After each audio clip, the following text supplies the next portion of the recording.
See, you wasted it. Now we're live. You got me good. Yeah, I sure did. All right, I'm hitting the record button. Now I'm recording on my computer too. Everything's happening. Wait. Oh. So now I'm lost. Are we live? We're live. Yes. For real this Yes. time. Okay. Finale. For realsies? I You should promise? open Roll20. Finally, finale. Whew. Oh, I know I've been praying for it for years. all right. We are here. We are here. Hey. Hell yeah. We have arrived. All right. Who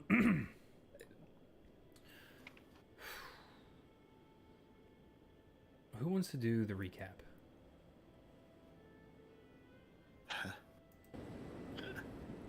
I did it last time. Nose goes. That was good. No nose goes. I guess I could do it. So, All right. Yeah, just mind the time. Let's keep it under 5 minutes. Just knock it out. If we miss anything, other people can fill in the gaps after you wrap up. essentially, long story short, we talked to Lucian's Uncle Arius for the Enchanted Voice. We decided that our best course of action was to head to Stormreach and Zindrick. I think we just said Stormreach, but I know we for sure said Zindrick. We made a brief pit stop in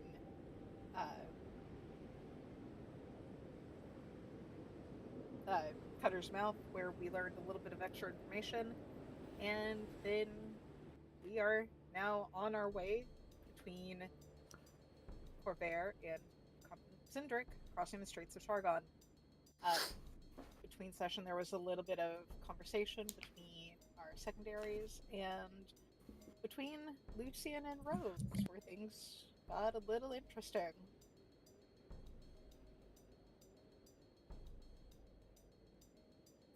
Go on. So, Rose essentially helped Lucian recover his hair. They kind of danced around the awkwardness just a little bit, trying to play it off. And then Lucian asked to talk about her brother.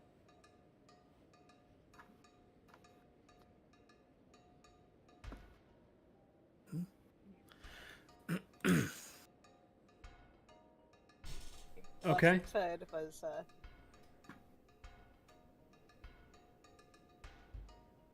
Cool. Okay. Yeah. So,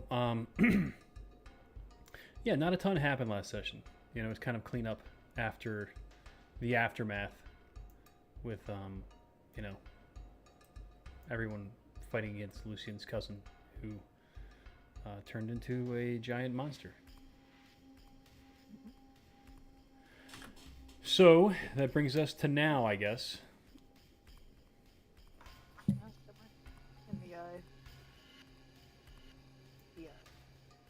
the main meeting room, the one that we've all been kind of using. One of the second deck of the ship, deck 2. That's,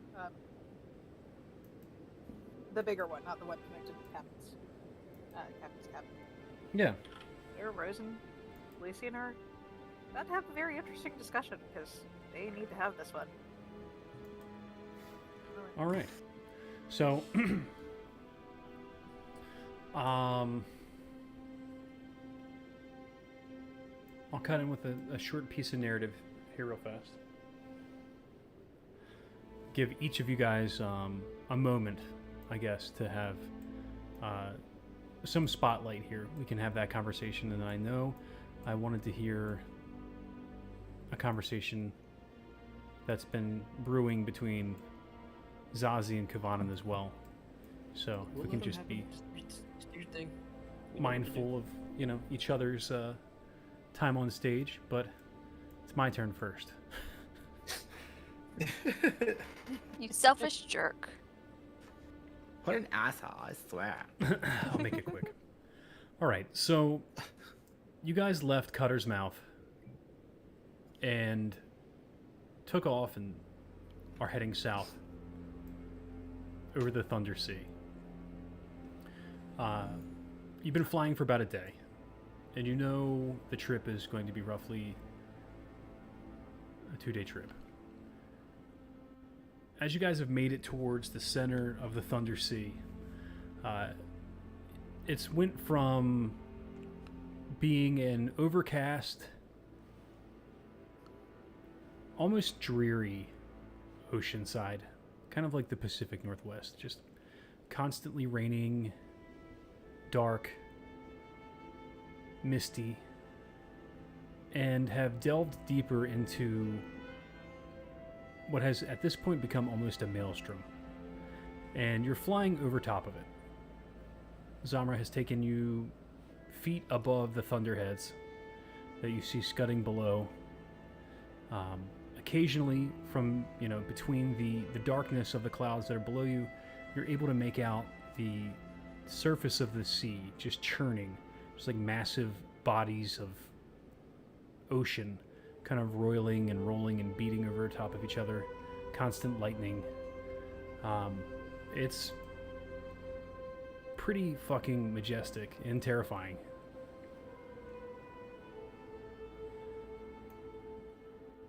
And that's where you guys are right now. So I suppose we can pick up with Lucian and Rose. If you guys want to pick up your conversation. Do you want to recap the last thing you said in person, or should I just pick up from where it left off?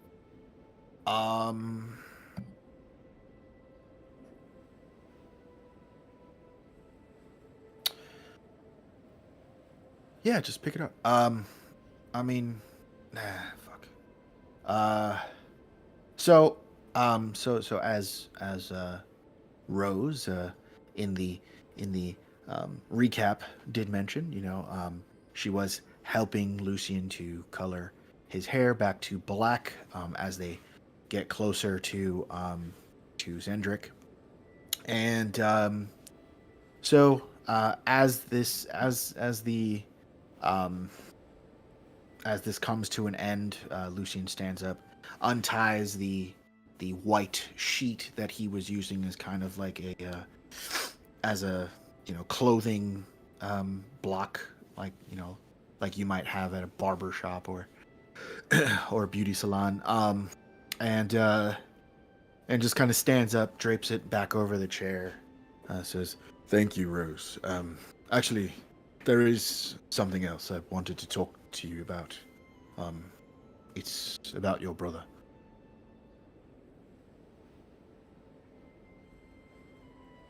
You kind of see Rose pause in what she's doing, drying her hands. She's not looking directly at Lucian. But what do you need to know? I want to ask. All right. It honestly has a lot more to do with just kind of how you felt. Like knowing that he was gone, and of course the idea that his death wasn't by your hand. Like what I guess what I'm trying to say here is we're kind of even when it comes to that now, and just what were your feelings when it happened?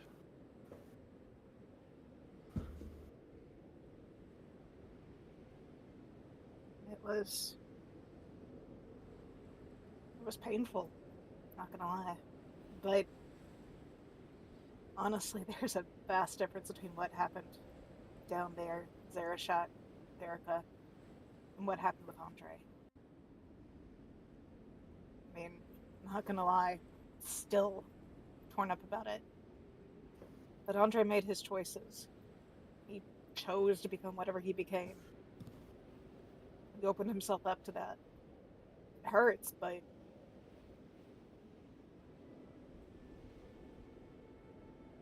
there was no turning back for him or us. I didn't want what happened down there to happen. If there was a way I could have saved Erica. You see her kind of clench her fists, take a deep breath. If there was anything I could have done different, you know I would have, right? Yeah, I'm sure. I'm sure you would have. I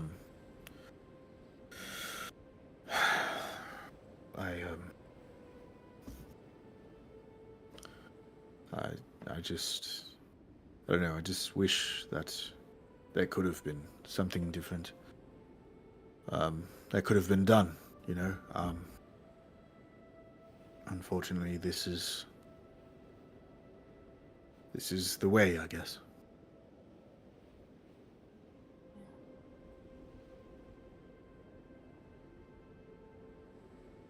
I'm not gonna lie, I did have to ask myself if I wanted that. When I walked away to look through the church, it wasn't to look necessarily, just to be alone with my own thoughts. The last things I said to her when we left Deepwood City, when she left, I asked her not to break your heart. I asked her to consider what she would be saying or doing to your father. There was a part of me that wondered, though. But ultimately, no. This is going to suck for you so hard. It's been, what, almost 10 months? 11? Since we left Weir? Still not over it. And that's knowing what Andre became.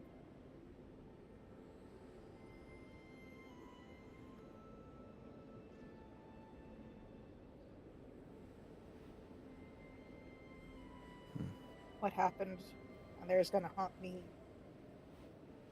too.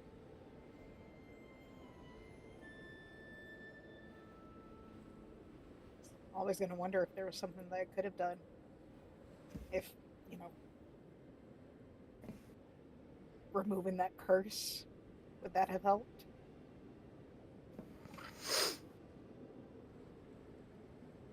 That not knowing is gonna suck. Harder than anything else. Worse for you.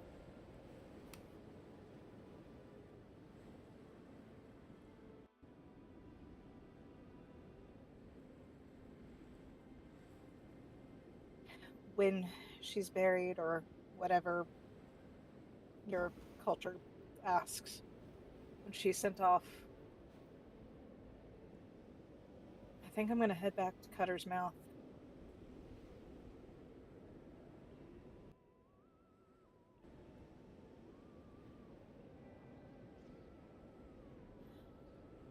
You're welcome to stay, go, but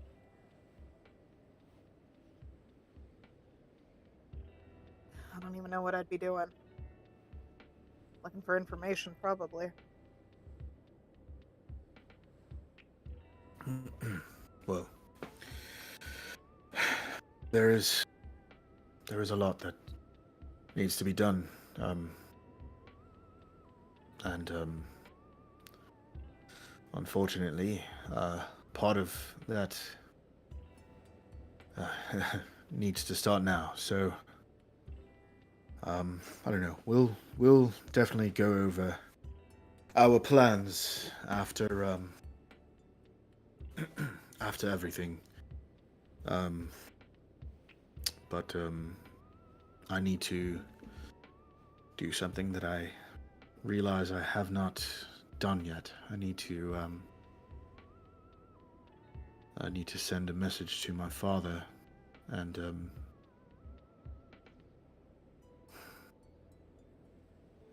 I think I'm just going to tell him that I need to talk to him and make sure that he is close by, and this way, when I see him, and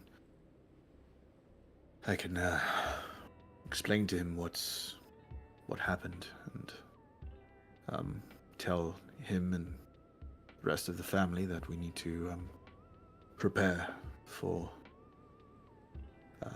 her funeral. So, I don't know. Again, thank you, and we'll Nothing to be definitely thanked for. have a chance to talk more. What? Sorry. Not sure why you're thanking me. I did nothing to deserve it. I mean,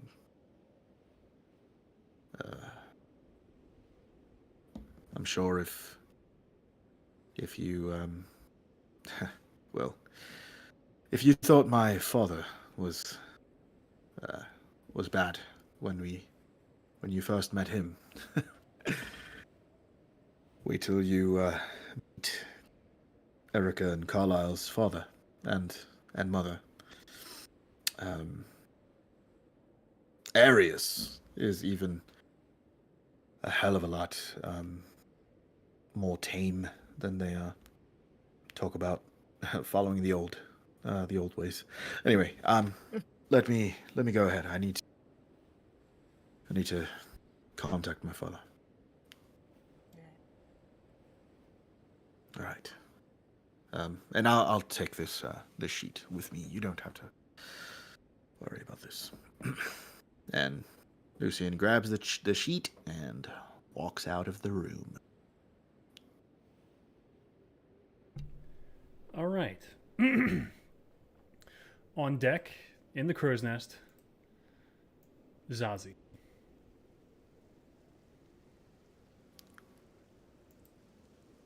I mean, she's not exactly hiding, but she's also hiding.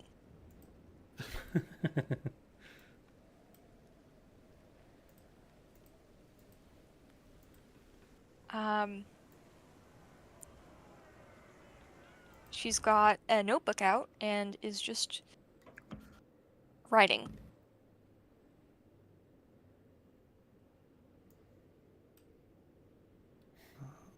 All right. Stage left, Kovanen.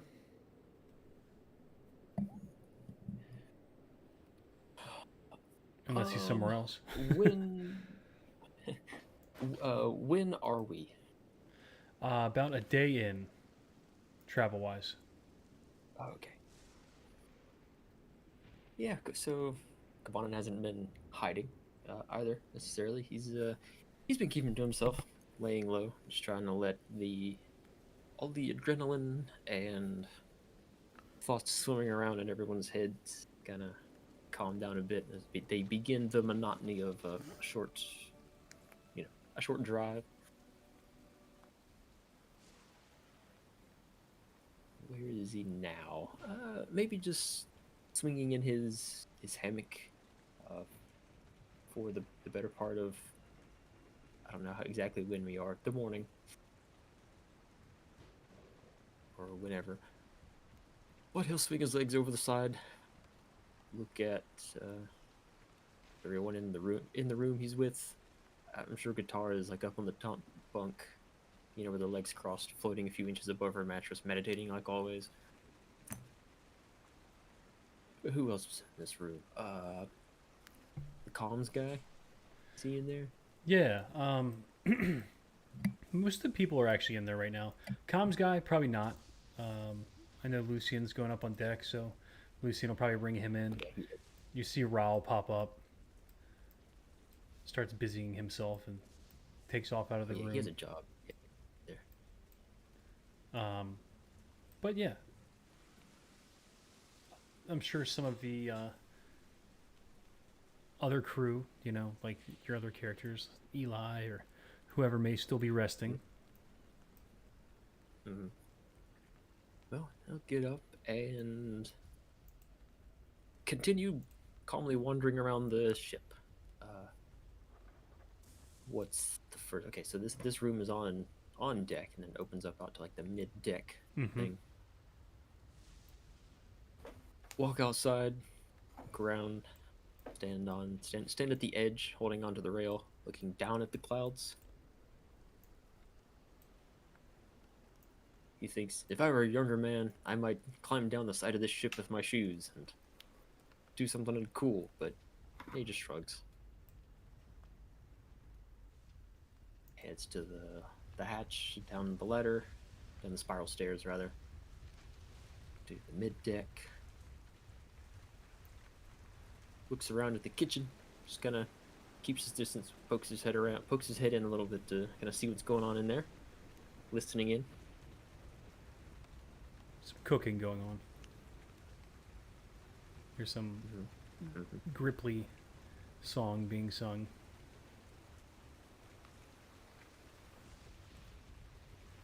Okay.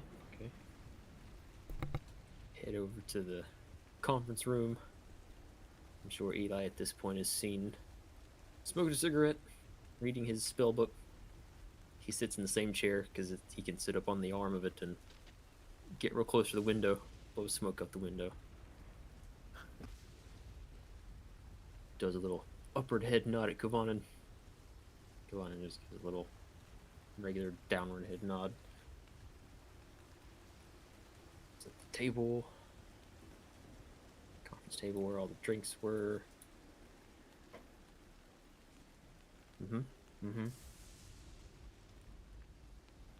Down to the cargo hold. It's like, yep, bunch of cargo down here. What's so who are these? Who are these guys over here? I know this is an engineer, right? Yeah, so you see him kind of just kicking around. He's not really doing anything. He's probably reading something. And then there's the doctor's office down in the bottom down here. Where the Jurassico lady, you know, she has a bed in there and it's her apothecary. So she may be in there sleeping. But nothing going on down here. The Anyone strange, sees him or whatever, so just I would say, the strange green man of indeterminate race, just looks over at you, nods, goes back to reading. give the what is it? How do I describe it? Calm, halfway committal, like eyebrow raise greeting, you know, that you do with the coworkers you don't talk to in the hallway. Yeah, and like a little bit of a nod, and you like make your lips flat. A little bit. Yeah, that. Well, everything's fine on the ship. Life is going on as it should. Nothing's exploding right now. The ship's, I'm assumed, pretty well patched by this point. Some holes have been blessed in the deck recently.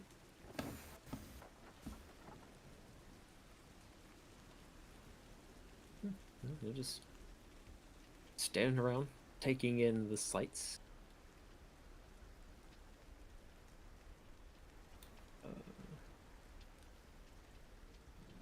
And he'll just be around, milling about for until other people are doing the same.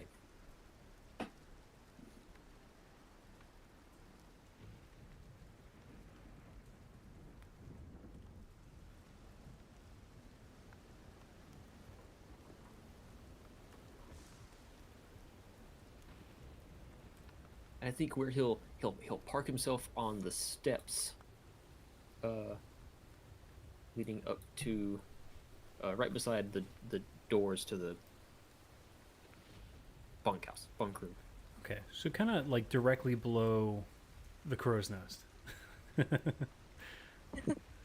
There aren't many staircases to sit on, and still have the wind blow through your now very short hair.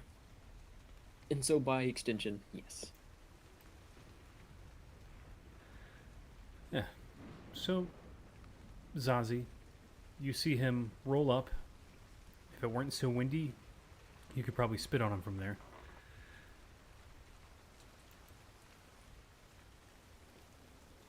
And she'll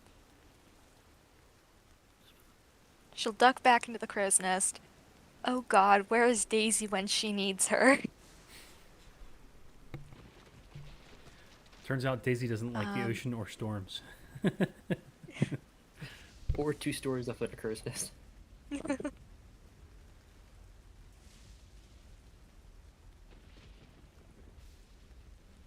Sh-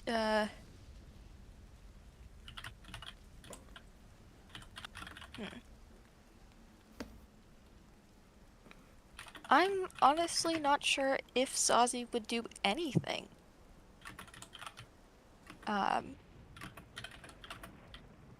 The thought of talking to Kavanin right now absolutely terrifies her.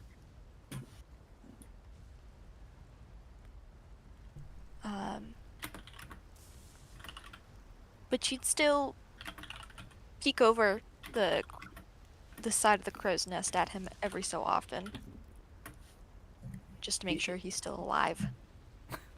It looks like he's still used to. He still has the muscle memory of the mannerisms associated with having long hair in the wind. So like whips his head to the side a little bit and then like. It looks like when someone's trying to take their glasses off, they don't have their glasses on anymore.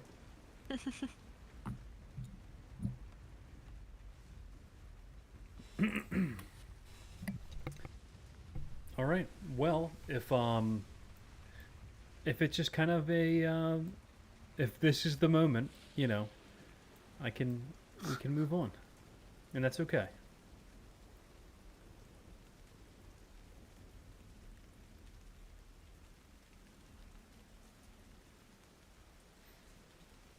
Zazie, do you want to roll a whiz save to see if you can get the guts good? I'm just kidding.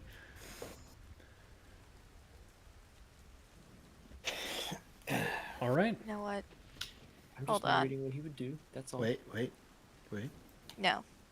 If it was a 20, she would have balled up a piece of paper and thrown it down at his head. Jesus. Okay. So,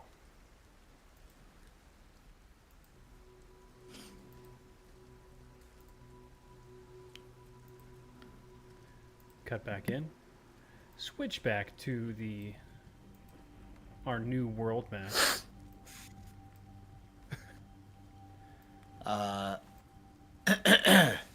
So, Lucian would have entered the Civis area and just went up to the guy. Rao, right? Yeah. Yeah. Okay. All right. So he goes up to Rao and I would like to send a message to my father. Have you fixed your little pen thing? Yes, everything's functioning just fine. All right. Yes, can you send a message to my father, please? Sure. And Oh, good. by the way, did you ever hear from what's her name? He shrugs. What is her name? That woman. That my father knows. What is her name? That she was in Zarashak. Oh, yes. No. Have not. So, all right. Cool. That was useless then. Cool. Sure, but if you want, just go ahead and just write down what you have to say. What you'd like me to message to your Moi father. Wait, yeah, no, we have not heard Wait, from dude. her. Or your Yeah, father, but I can send him a message.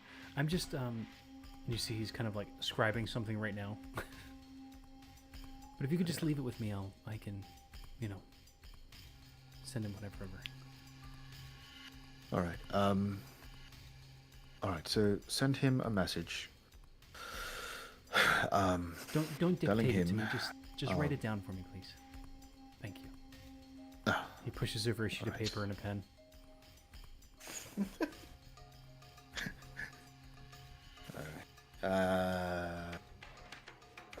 Okay. Send it. All right. So you can write that down, and whatever it says, we'll send to your dad. All right. And I'm actually going to move ahead a little bit, just because, you know, there's a few things we want to cover in this session. And, All right. you know, I'm gonna send I'm gonna also tell him after I send that then I'll also say can we also send a message to my uncle Thalander Cathal. It'll be somewhat the same message except not as formal. So he just nods, and he's continuing to write something as he's listening to something. all right, cool. Thank you, sir.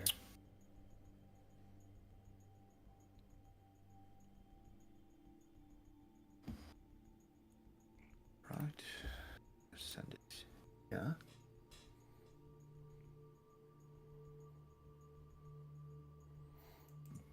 Okay.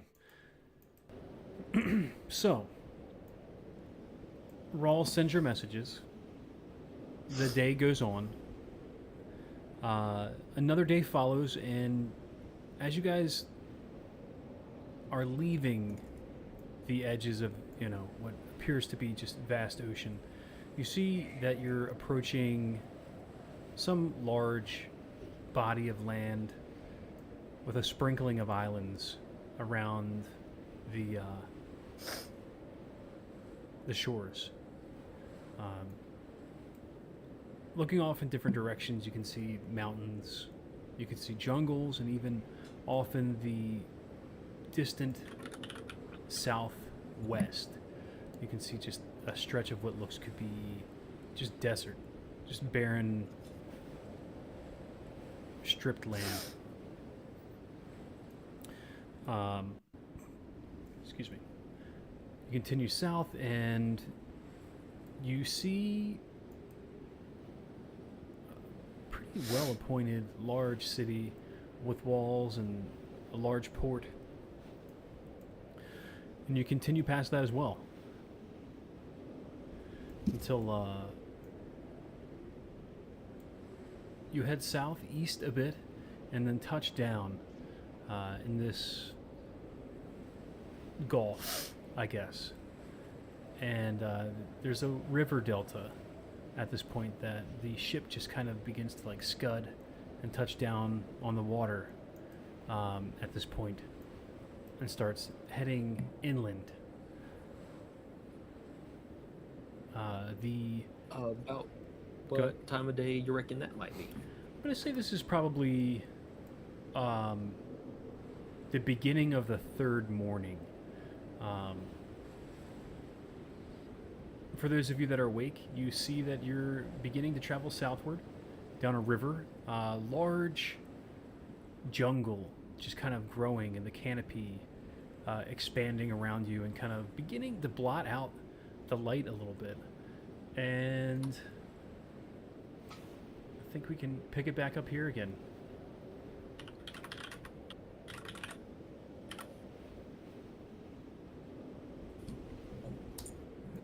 All right. So, much the same as the rest of the trip. Kawan doesn't have a whole lot to do. Few goals while, or not goals, obligations, that's the word. While on the ship, so just wandering around. Moment. Rose is awake and feels that they're not flying. She is actually above deck, first time in days with Aurora. Kavana's gonna stand on the cannon. Nice. Yeah. Well, you Not don't even need to using roll his for shoes that right. because you can stand on whatever you want. Nope. He's got he's barefoot. He's balancing Okay. for it. Now is when Zazie will throw a piece of paper from the crow's nest to get his attention. It's good timing too because it's not nearly as windy as it was before. Well, he is 1 foot in the air, about to like take the next big step before spinning around and balance beaming back to the other side of the cannon. You know, arms out to the side. So what's the roll? How do I roll to hit him? Improvised weapon. So it's going to be. Okay. I mean, unless you're proficient with paper balls. Are you proficient? No. Yeah. So just roll to hit So without that's your a proficiency. D20 plus Dex. Yeah, but no proficiency modifier. Yes. Okay. Nat 20. Describe. You might want to roll damage on that one too. Yeah. Yeah. Kovanen, you take 1 paper cut damage. There's a very sharp edge on it. Point taken. So I think just as he's turning around, this wadded up paper ball just hits him full on straight in the nose. Nice. He gets one And of she the, realized it would fly better with a piece of rock in the middle. since it's a balled up piece of paper, it has, you know, the folds and creases are pretty sharp.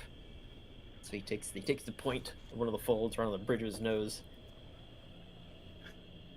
Like arms flail around a little bit. Gets his balance, plants both feet. Wrinkles his nose a little bit. Looks up, his hands on his hips. Zazie is looking down and frowning. Another paper ball readied. Kavanen picks up the first paper ball and readies it. Oh, it's Yay. fucking war now. Oh my god. 6. These two are never gonna talk. Fucking hell. So he appears on top of the crow's nest, disappearing in a puff of smoke, reappearing. Oh my god. At the top. Tosses a little paper ball at her. Well, good morning. Oh, I didn't think you would do that. You scared me. I don't have my shoes on. Couldn't climb. Yeah, that's why I was trying to get you to stop doing that. You didn't have your shoes on. Crosses his arms. But I don't want you to You Fall kissed me off. on the mouth. What? You kissed me on the mouth. Um. I. You keep your balance very well in battle. Excellent footwork. I know it wasn't an accident. I'm sorry. I'm You sorry. thought I was going to die I and know you'd never have I- another chance. I know I shouldn't have. I'm really sorry. But I didn't die, did I?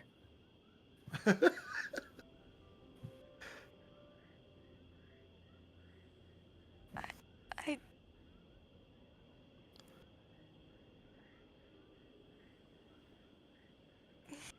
I'm. He'll sit. Are you mad at me about it? You should be more insightful than that. Okay, Ash shouldn't catch that. No, he's how about you roll insight? I love it.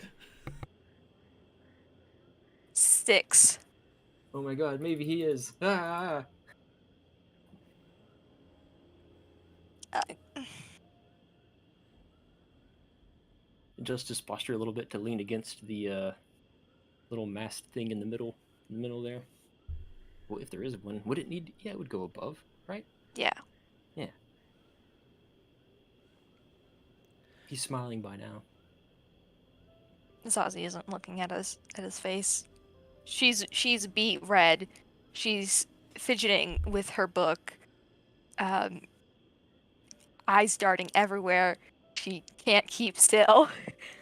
um, I No, hey, of course I'm not mad. why aren't you? I kissed you without your permission. Oh, I thought it's because you probably assumed I knew I wanted it. What? Here I was admiring your boldness.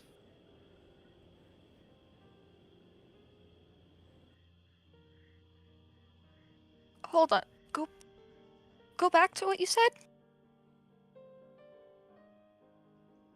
I thought you took what you thought was your last chance to kiss my face because you knew I wanted it.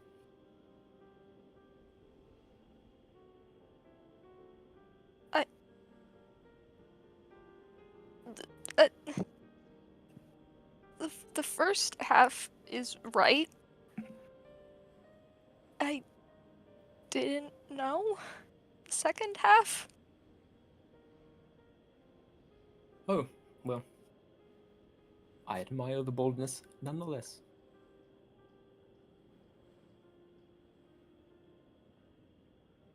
I did not Um, die. Thank you very much. You've pushed me out of the way, saved my life. You're welcome. I'm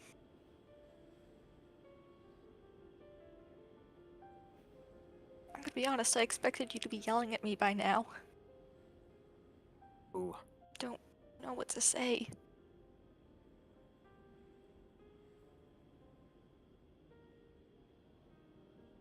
Well, if it wasn't just a moment of desperation, tell me it wasn't a spur of the moment act of desperation.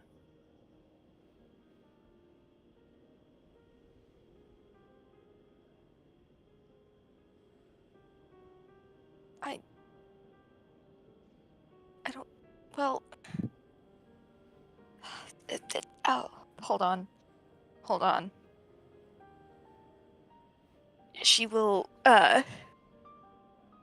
reach for her bag of holding and, start to pull out dozens and dozens of wads of paper. She opens one up, hands it to Kavanen. It is a list of pros and cons that include such things as. Let me open this.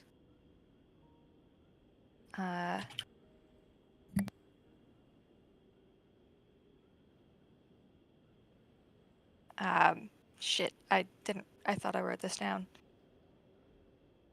I want Kavana to be happy.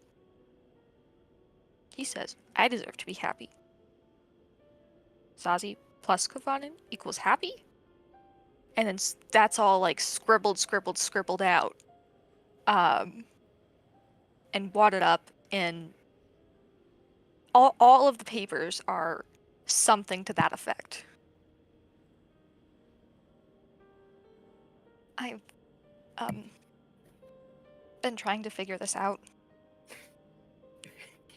You can stop thinking about it so hard. Listen. You kept me alive. There in the steps of that temple. Blood raining down all around us. Which means I think we have all the time in the world to figure it out. And as many chances as we want. He shrugs, looks around, shrugs his other shoulder a little bit to, I don't know, kiss again. Really? Really?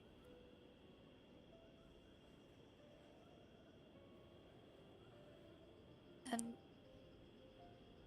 could we?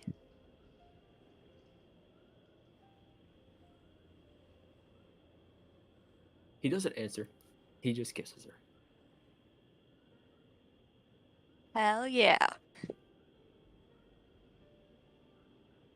The camera backs away while the wind blows through their hair. The kiss maintains, and then scene change. Yeah. Okay. On the decks below,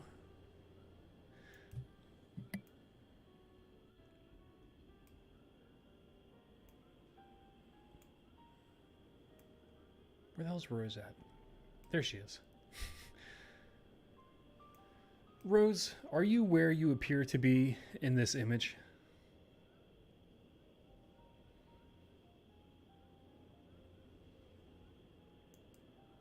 Why, yes, Bo, I am.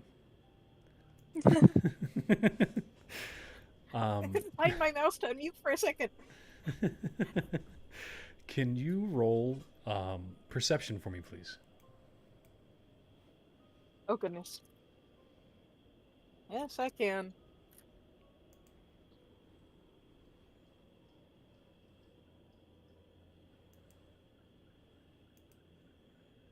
It's not what you think.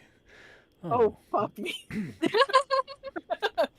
Unless you're asking about what's going on above my head, Rose is not paying attention to that at all. If you're asking No. me about something else, she does not see it.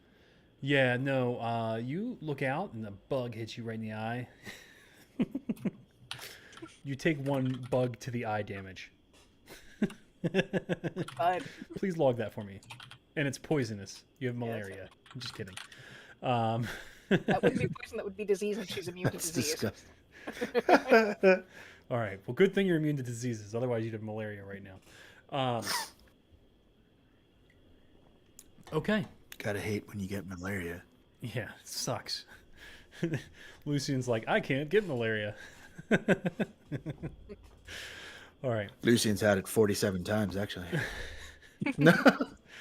Life in Zendrick, man. I'm not even going to get into what I was going to say. All right. That So, too. Lucian, roll perception as well, please. Yeah. From inside of a cabin? Yes. And you roll with advantage, actually. All right. Oh. Fun. Funsies. I like that. Yes.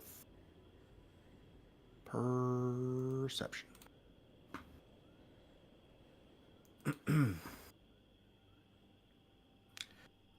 That's going to be a 24. Excellent.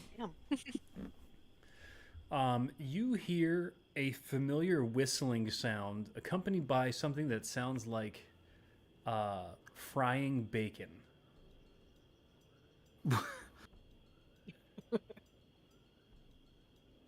Oh shit, it's the cops. All right. It sounds almost like something cutting through the air at an extremely high speed. Oh, excuse me. Making the sound almost like a sword traveling through the air, like, and then the sound of just like crackling flame, like sizzling, Oh. loud.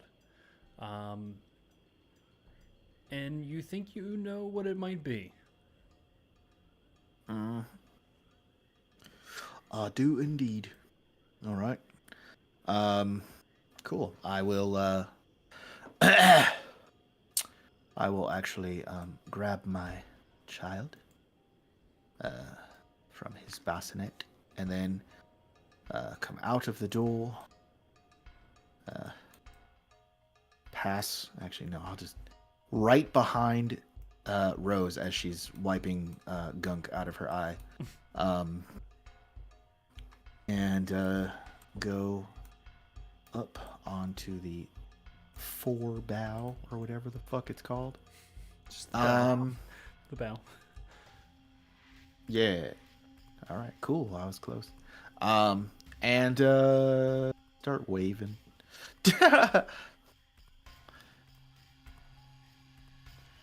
All right. So, Kovanen and Zazie, can I have you guys roll perception for me as well?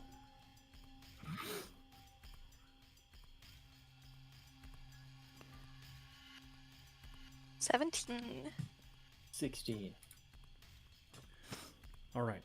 So, below you, breaking out of the canopy of the woods, you see the shape of humanoid figures approaching the ship from behind, riding on what appears to be, or standing on what appears to be, almost like a disc, shaped like an arrowhead,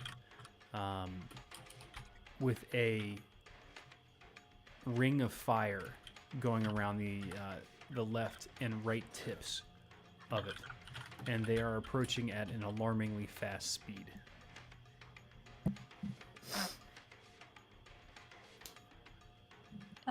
Is that something we should be worried about? Pulls away from her face. See, that wasn't so. What was that? What is that? Let's go. I don't know. I don't even know where we are, really. Zendrick, Well, somewhere. that's big. Dungeon Master, do they appear hostile? And do I see Lucy waving at people? You see Lucian's down on the deck below you, waving his arms around. Maybe he's waving at you.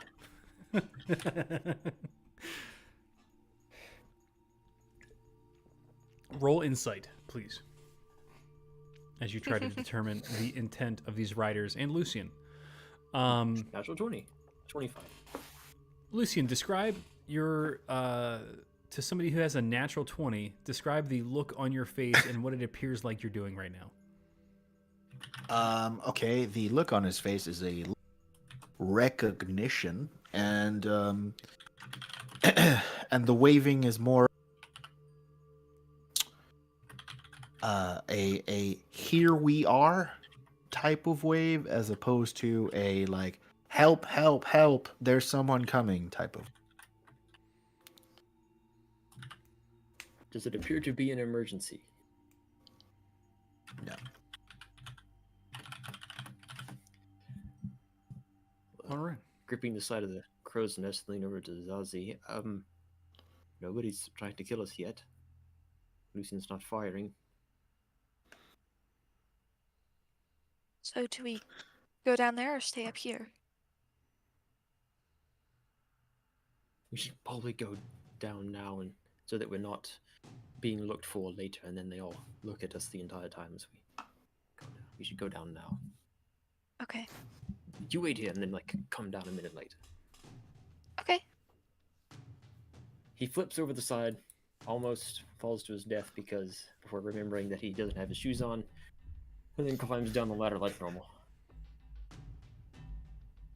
All right. So as Sounds you're we'll have a climbing heart down attack the at ladder, that, but there's about 6 of them blow by. One of them actually cuts between 2 of the what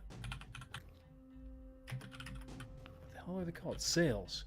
And just blows right by you. Playfully, your insight continues. Like it was definitely that person trying to show off for the baby that's very clearly in Lucian's arms. Yeah. And it kind of saw a person there too and was trying to scare the shit out of you. So they blow by and they pick up into a V shape. And one of them from behind actually approaches. And Lucian, it cuts up next to you on the ship. This guy is on what almost looks like a surfboard. He just kneels down onto it and reaches over to you, reaches one arm out to clasp your forearm. Yep. I return the forearm handshake. Drow noises, follow. Lots of drow going back and forth. For those of you can hear the drow-like conversation. Canonically Australian. Yeah.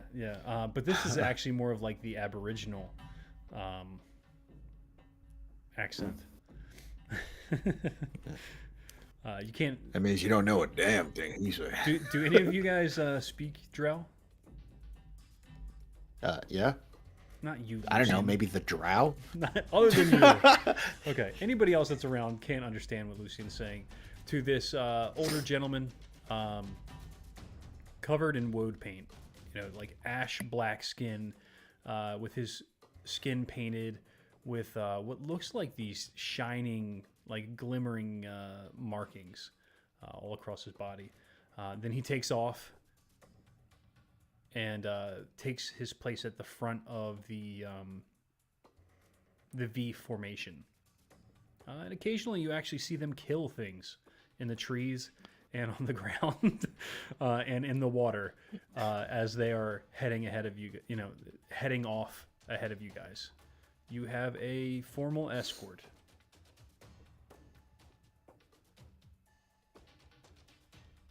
Nice. Juanan makes it down to the deck. Walks on over, barefoot for once with his pants rolled up a little bit. All right. Are those the police? No, that is they are here to escort us the rest of the way. Oh, good. What is yes. that? How do I get one? I don't know. I'm sure we can steal you one at some point.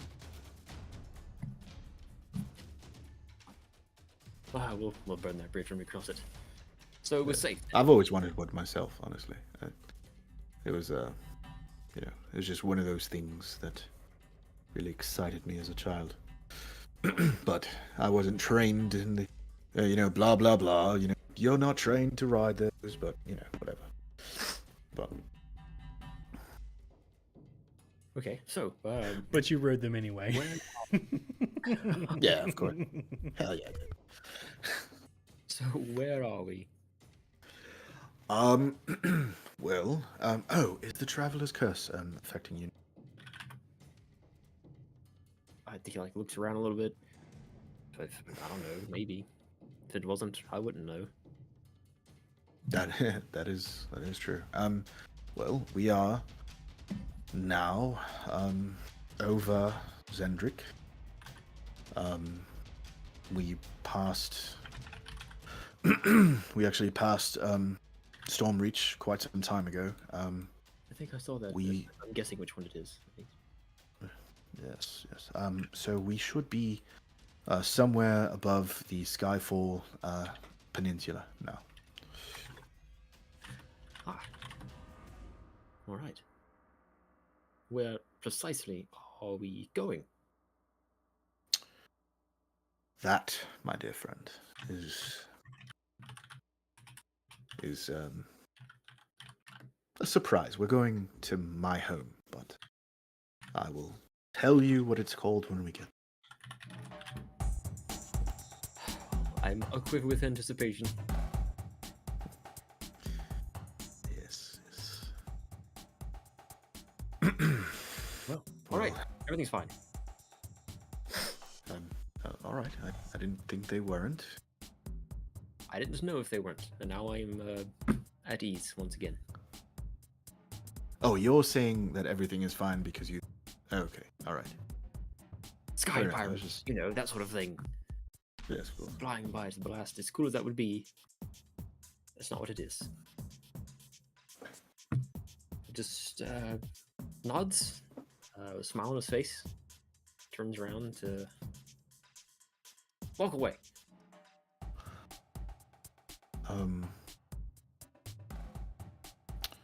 The risk of Kavana? sounding cliche Good. happiness. Kavana. Freezes. Before you go, you might want to wipe your bottom lip a little bit.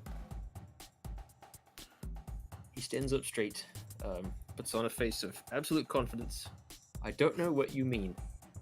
Oh, And of course. spins and turns around to power walk away now.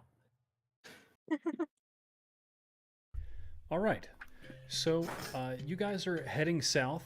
As I mentioned before, as you moved into this river delta, the edges of the canopy were beginning to grow into the sky and reach above you. Now it's almost like you guys are heading down a tunnel with just these large cavernous trees going up into the sky, where just the tiniest bit of light is filtering in through the crack above you guys. The luminescence of the flaming boards that these guys are riding on you is illuminating the forest ahead as you guys are traveling. You guys travel for a couple more hours at this pace. You're scudding just above the water, moving at a pretty crazy speed, basically full speed, as if you were flying in open air. After some time, the ship touches down and actually begins to travel along the surface of the water. And the swamp is around you, and you see patches of forest that are burned. And then you're able to kind of see a little bit further, and there are more patches of forest that are burned, until eventually it just opens up into this desolate plain of ash, where there are, I guess, mostly burned trees, like just destroyed everywhere. Just destruction. It looks like this massive forest fire is continuously going on in this area. You see encampments. In the distance, you see other people flying around on these little discs, and directly to the south is this massive black wall that reaches very high into the sky, and there are pillars of what look to be broken towers that are fractured and floating in the sky above these walls, with one central tower shaft reaching above all of the others that is still intact as you travel southward.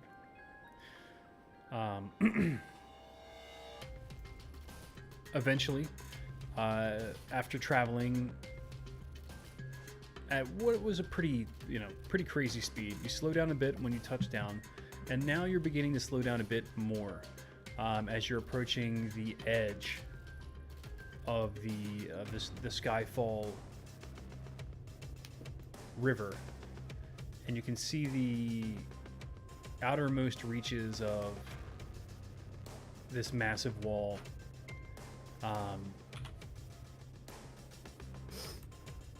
The land is just black. The ground looks like it could be onyx or obsidian.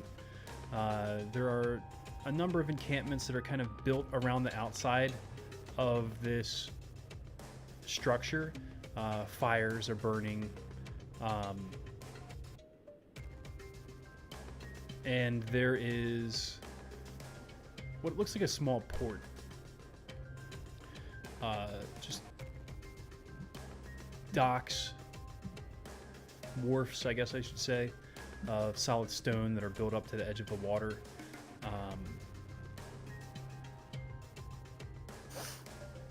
Everything is carved. Go ahead. I think as they're boating up the river in this ominous giant black wall with tall black towers broken and floating above it, comes into view. Kavanen, shoes on, properly fully dressed now for a day's business. Finds Lucian. Perhaps he's up on the deck. Yep. Well, gives him while looking at the wall, like tugs on the side of his shirt a little bit and just points. Are we going? Are we going there? Yes, of course. What is that? What is there? Well, we're not going up there. We're, staying, where it's safe, down here.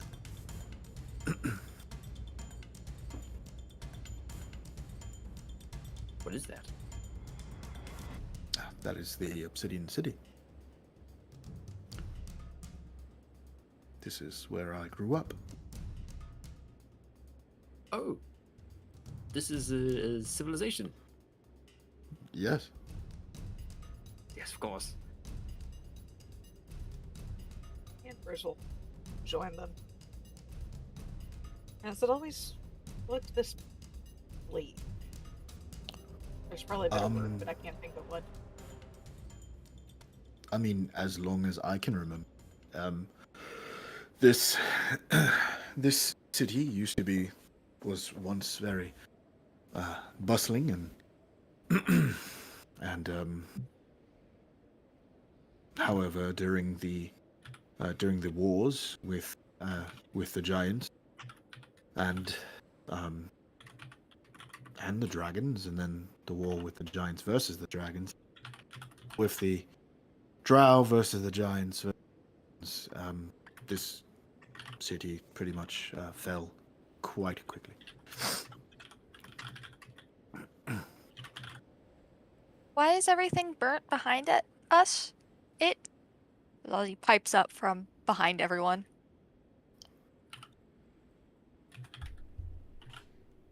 I can answer that one for you if you want me to, Lucian. I'm not sure if you actually know. Go ahead, sure.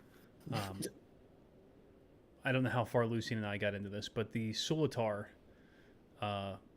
burn everything. That's what I was going to say too. Yeah, okay. My bad. Continue. Sorry. Well, okay, so how do I explain this? All right. So the drow are a native people. Like tribal is probably a good word. And so the Cathalis clan or family comes from the overarching umbrella of the Solitar tribe. And we worship fire, is probably a weird thing to say after Zarushak. Oh my god. You couldn't help it this whole time.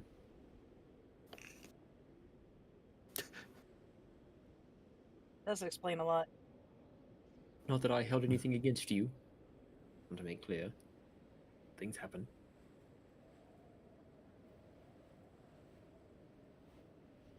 So, it's burned for ritualistic reasons? For the most part, yes. Okay. I thought it was something like some sort of slash and burn way of farming. Well, I mean, if you kind of like, all right, so everything is destroyed because of wars. Everything is still burning because of the Solitar.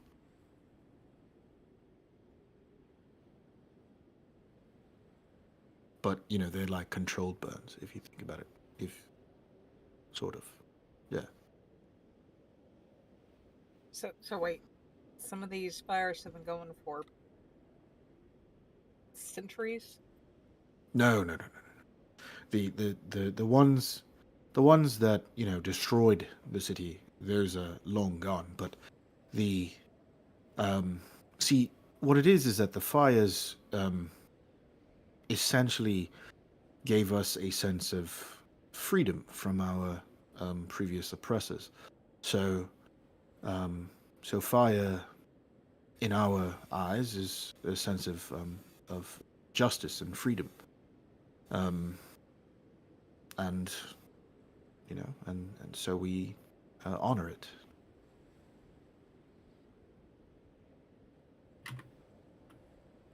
Yeah, guess that's fair.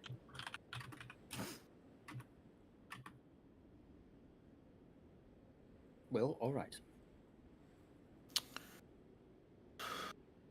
Well, we are getting closer. So,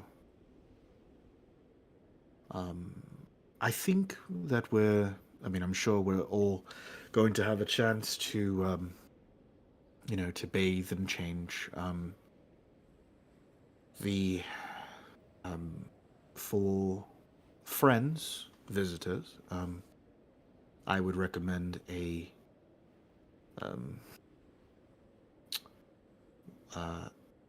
something, either like red, dark red, or like orange. The family, of course, will, not be wearing them. She will be dressed in white, and there is a most beautiful flower that is woven into her hair like a crown, and she lays on a bed like a blue lotus flower with like orange-ish, like yellow orange. It's quite lovely. But yes, so that is the plans for today. Well, not today, but things So, still need to you- be prepared. Right. So you recommend that we wear oranges and reds basically at all times, or for like, the ceremony? No, for the ceremony. Right. Yes.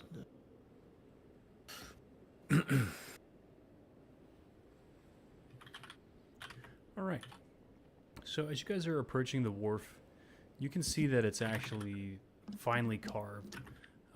There are along the outside that faces the water, basically, the faces of the wharf. There are the shapes of like human, or I guess humanoid bodies, probably drow, holding weapons, carrying water, just doing different things, almost like hieroglyphic style art, but finely carved into the sides of the wharf. And as you approach it, you can see that there is a main thoroughfare down the center that goes up to a small staircase. And atop the small staircase is there are a couple shattered stones making the shape of a circle, a ring that is just floating there. And then you see them come together in a moment, and then just a flickering of light, and then almost like a shimmering pool of glowing water. And then a few figures step out of the water and start working their way down the steps towards you.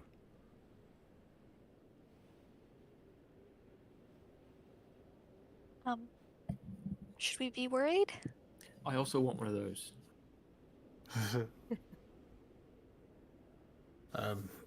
No, that is nothing to be worried about. That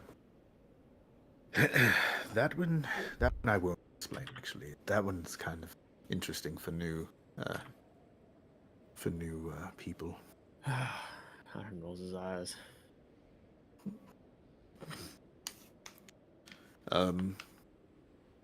If I embarrass myself, I'm going to blame it on you in front of them. They do it to all of their outsider friends as well, so it's all right.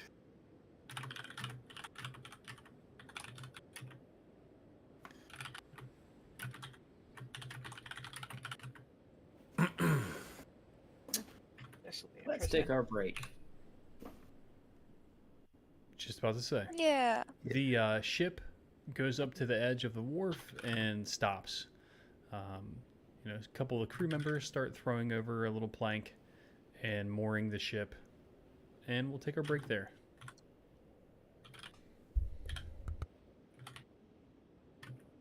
Hell yeah. Alright. I'll be back. Hell yeah. We'll return After these messages. after a break. Commercial. These break messages. After these break messages. Yeah, we got to get some of these break messages going.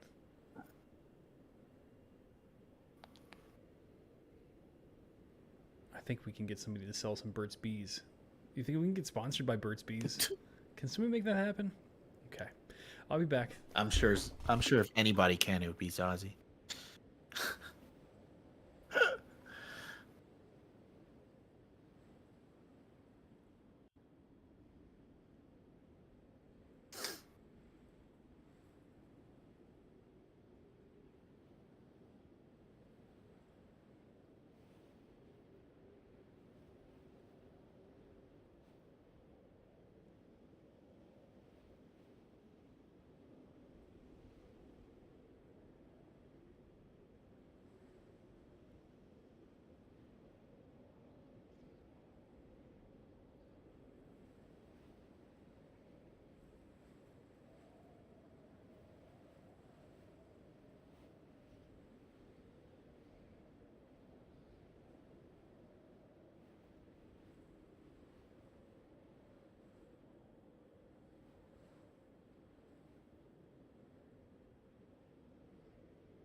Okay.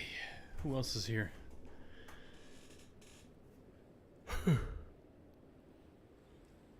No one. Great. Me. Me. I'm here. I'm here.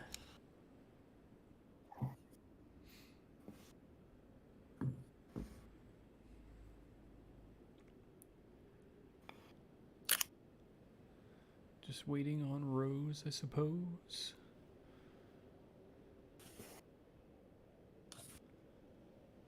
If you see this bug, you Rose have a was big eating problem. food. Gesundheit? Indeed.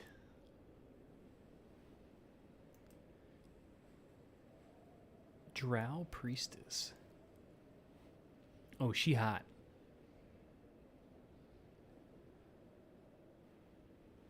What are you looking at? What are you googling? Just drow stuff.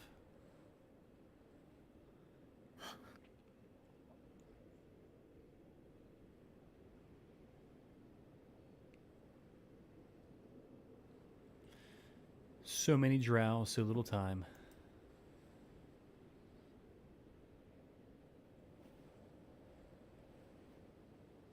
Yeah.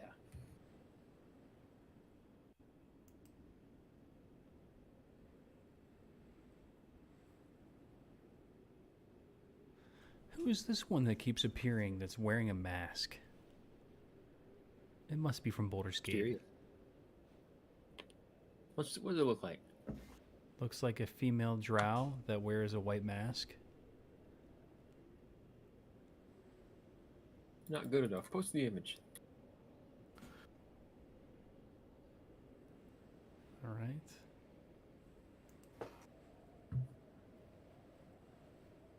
Let me find one that actually looks like it could be from that. Ooh, that's creepy. Where did they go?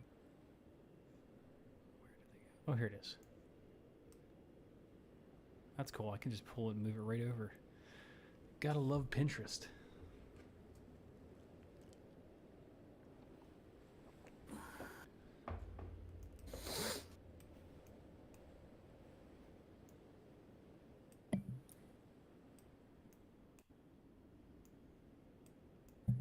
Looks pretty Baldur's Gatey to me.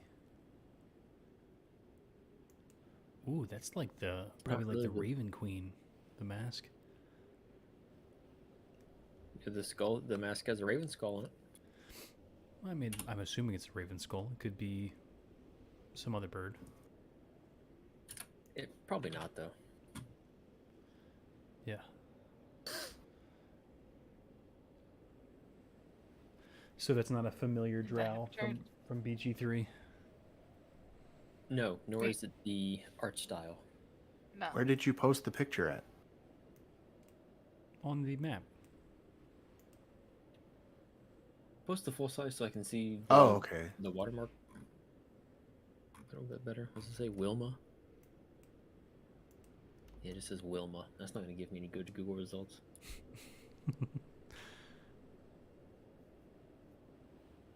It might be somebody's OC. I'm sure it is. If it's not BG3. Let me go back to the image and see if I can follow it down the bunny trail. I got it.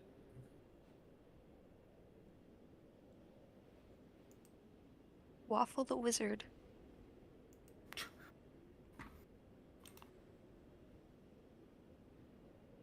I've spent a lot of time finding character art and trying to find the artists. Alright. True Dark Elf. Here's another one. Not the same artist. Is Mouse back yet? No, Sis back. Awesome. Well, I put said the I source was, I've in- even been talking. You haven't been talking, but you did type in Roll20.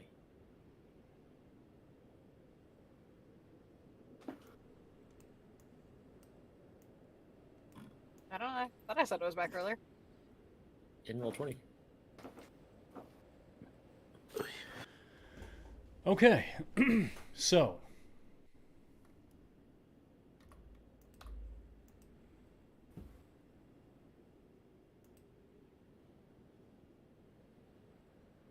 let me get a little bit of music going on here.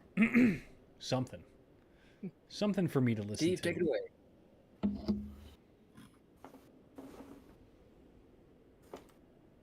No? Okay. What'd you say? I said, Steve, take it away. Hmm.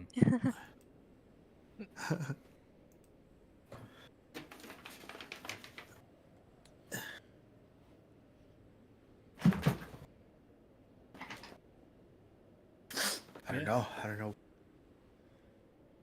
Has door just yet.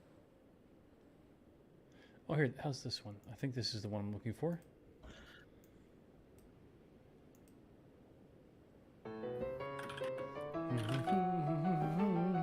Yeah, this is it.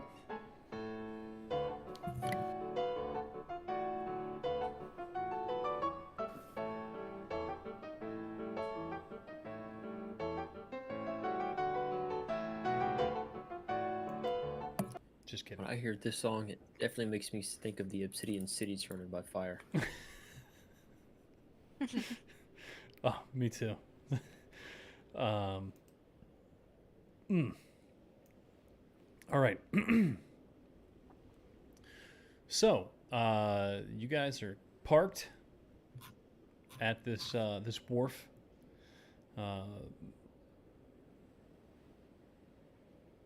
Zamra starts walking off. I guess Lucian is still holding Edithul. Yeah. Yeah.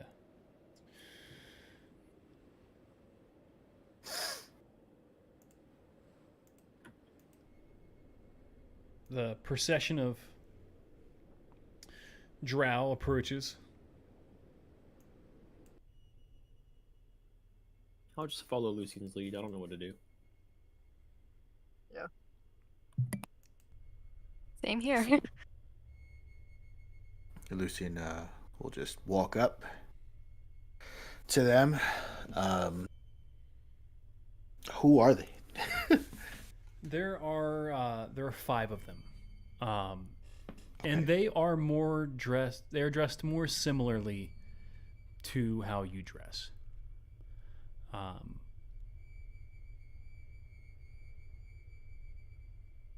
They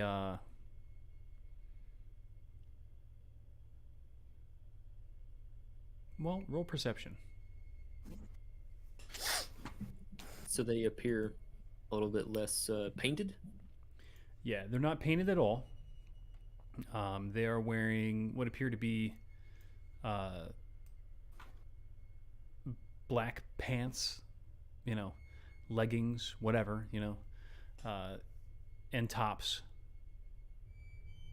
with buttons, buttoned up tall, all the way up to their necks. Almost like Lucian's suit, but a little less Corvarian. Lucian, you don't recognize them specifically. One in the front seems to recognize you, though, as they approach.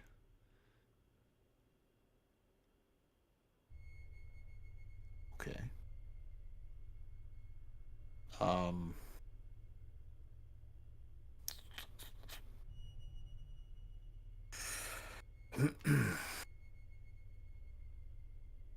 All right, yeah. So I walk up and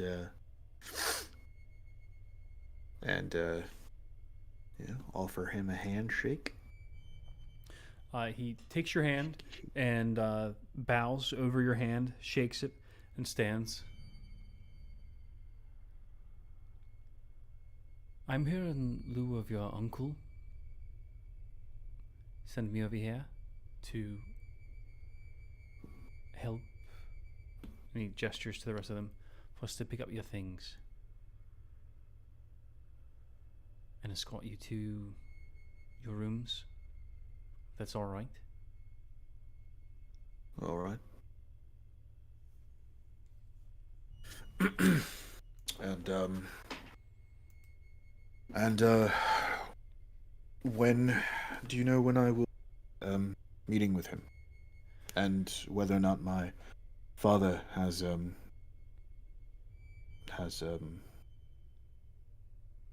made his way this way yet?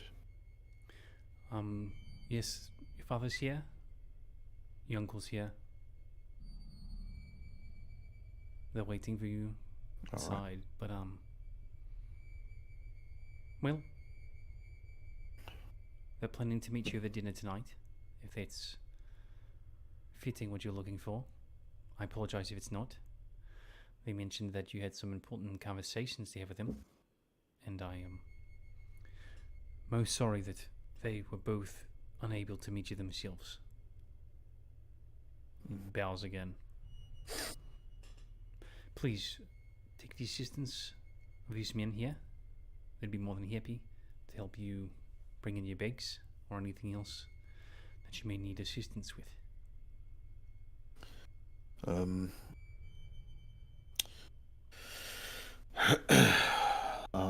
Yes, actually, there is something that needs to be taken care of sooner than later, and it is of utmost importance.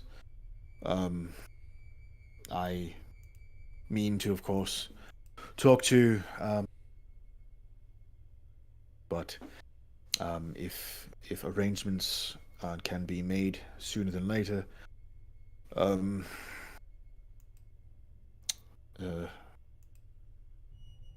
Erica Cathalis has fallen, and arrangements need to be made for her funeral. Her body is inside, wrapped in a cloth,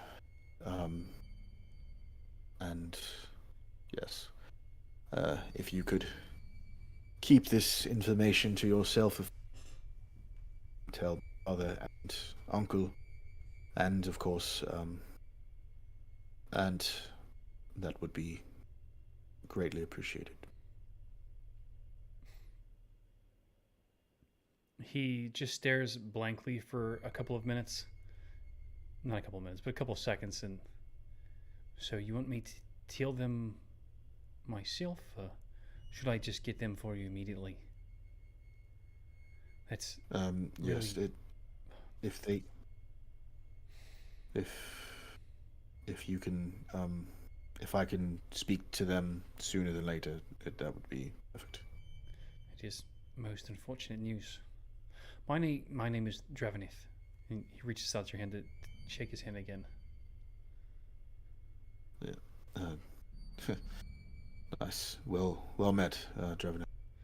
My Lucian, most of course. sincerest apologies. It's going to be quite a bad day here for all of us, I think. If you don't mind, I'm going to go move on ahead. I expect you still remember how to use the halo to get where you need to go. Yes, of course. I will see you beneath.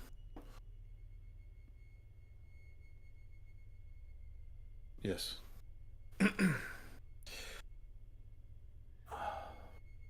He takes All right, everyone. He takes a couple steps back and turns, and then literally starts sprinting up the main thoroughfare. Guess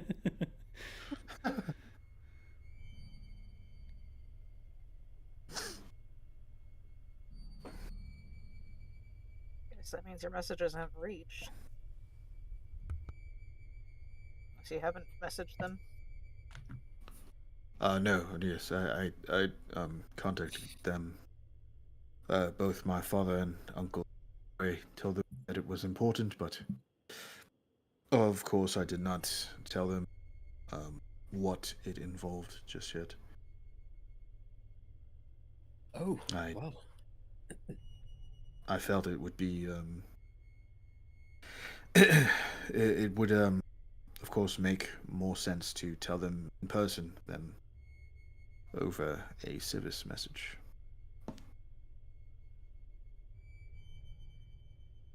It does make sense. Well, So that isn't, I don't know, some kind of high council or something coming to meet us and whatever. They're just, not just, I shouldn't say that word, they are servants of your families? Your families?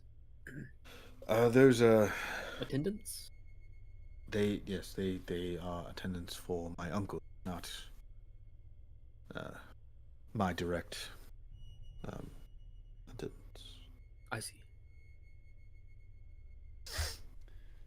One Alright, of the guys standing nearby is, we will be in your service for the duration of your stay. Your uncle asked us to attend to you, as you currently have no staff of your own. So,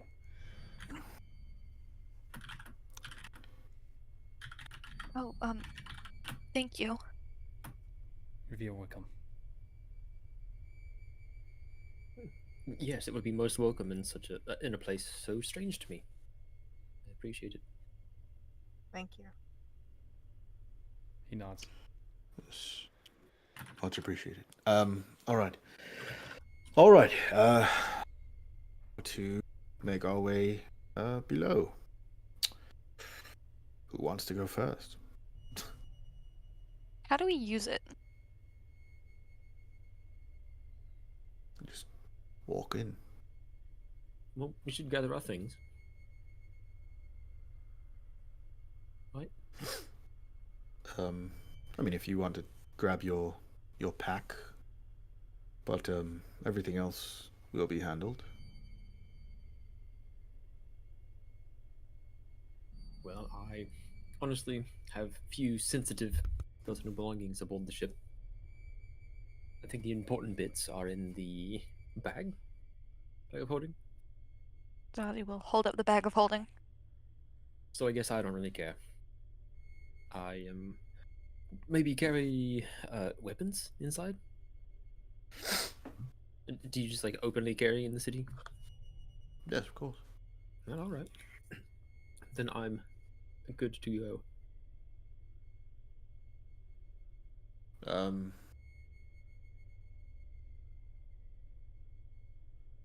All right.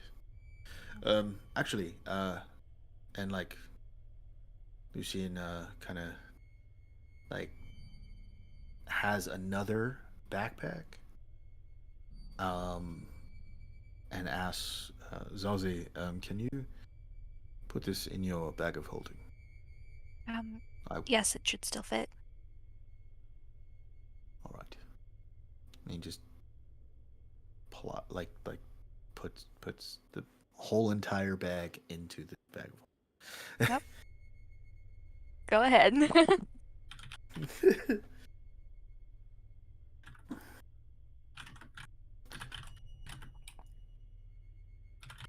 All right. Well, So- to the Halo. To the Halo. Lucien leads the way. And yeah. And turns it on. Just flips the switch. Blink.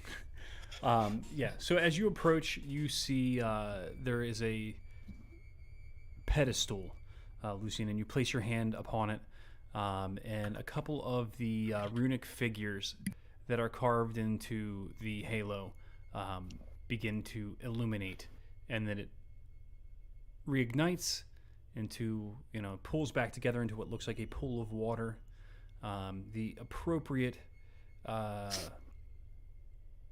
fixtures attach, creating the halo, and you walk in.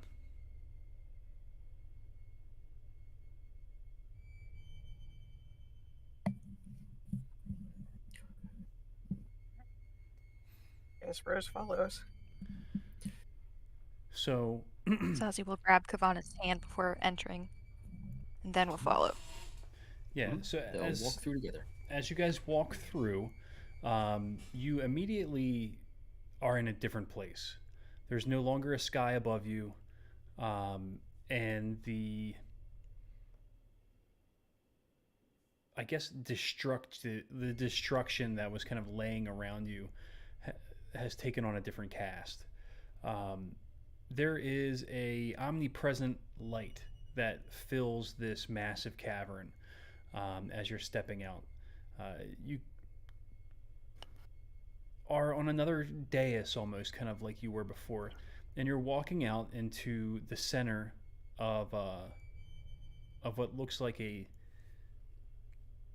ringed city. There's multiple layers where you can see that like the streets below you that are kind of built out into circles that build out from the center where you guys are walking in. And the architecture is this like strange mixture of what looks almost like a modern cutting edge mixed with like medieval architecture. The stones are these just like cobble streets that are winding beneath these like spires that are adorned with luminescent like pulsating runes. You can see off in one direction there appears to be, you know, what could be a bustling market. Another area which is almost reminiscent of the academy, but of course in the architecture that you're seeing down here. There are workshops and, you know, just kind of a massive city built underground opened up before you. Is it a circular city, or are we at the center of it?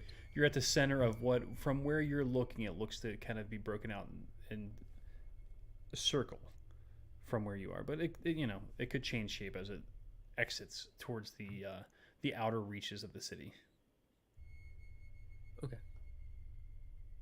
But you appear to be in the central hub, if that makes sense. How far down do the rings go? So, from where you can see, they seem to go down. I don't know. When you say go down, what do you mean go down? Like just the vertical elevation difference between the top and the bottom. Probably 1,000 feet, maybe. Big. Yeah. As you look further out, it becomes a bit of a blur as the omnipresence of the light that illuminates everything almost like thickens like mist. And where it illuminates things around you closely, as it goes off further, it actually creates an obstruction that makes it harder to see. Right.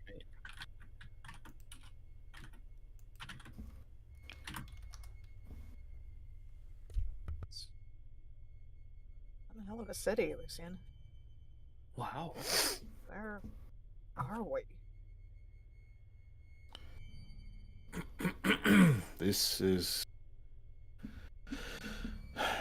my childhood home.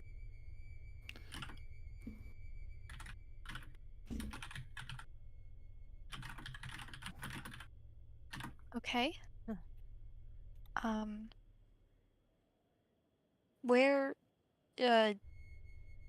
is your house?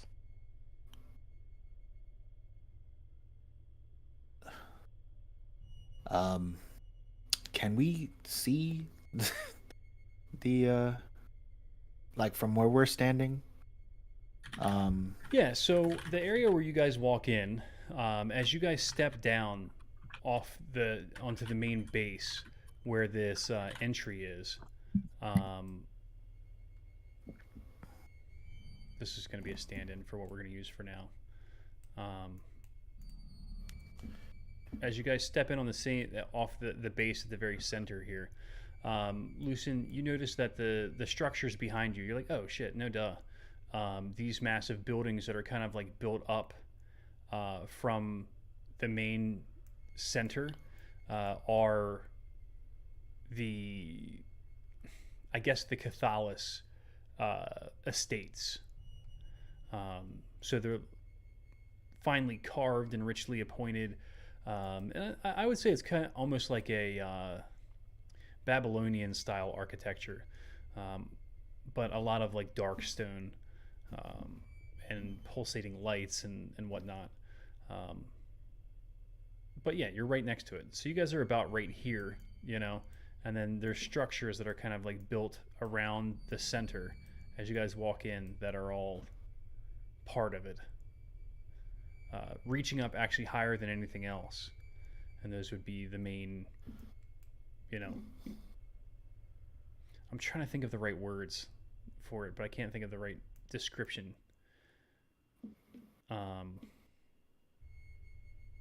Yeah, his family estates.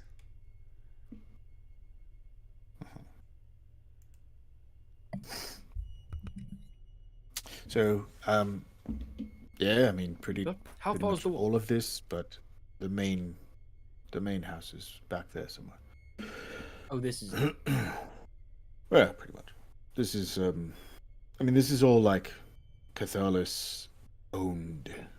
But this if is you like the will. top and the center and the highest.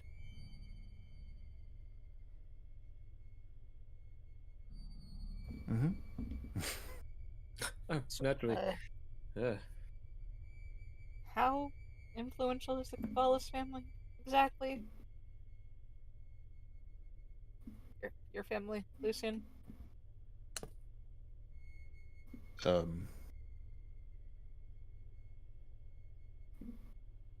Very. We own this place.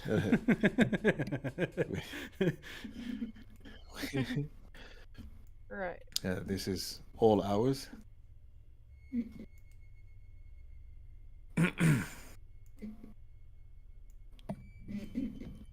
Like, All right, so define- I'm going to draw a little arrow right here. I'm just grabbing pictures, but this really fits what I was kind of imagining here. Do you see this little area at the base of this like giant statue right here? That's above everything Yeah, else. that woman's dressed. Yeah. That's No. that's where the halo would be, where you guys came in, and then like as you That turn hoop around skirt- and walk around it, you see this that like hoop skirt massive is actually Lucian's bedroom. insider dress. Yeah. Actually, you know what? I think it would be better down here. See this entrance right here? That little entrance below there? That's actually, yeah, we'll have it be that. Sure. That's feel where like- the gate opens up. I And feel then as like you I'm walk not down- looking at what. You're not looking at what I'm looking at?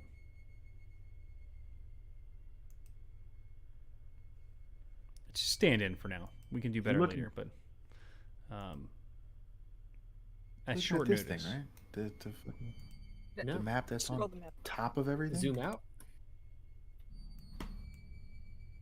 Oh shit. Okay. Oh wait, no. What am I thinking? Down here. This is where it should be. Duh. Right. So There you go. That's All where- right. That's All where right. you guys came.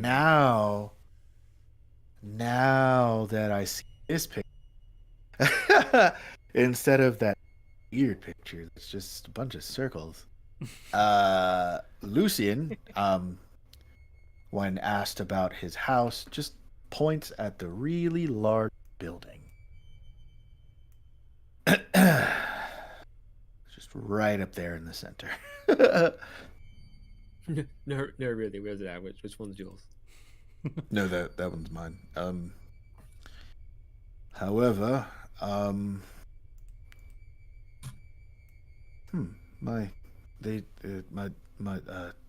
the guy that came to see us said that I have no Attendance right now. attendance in. Oh no, that means we have to go to his house. Which Uh, his? It's the smaller one. The smaller No, one. no. Who are you referring to when you say his? Oh, my uncle. Okay.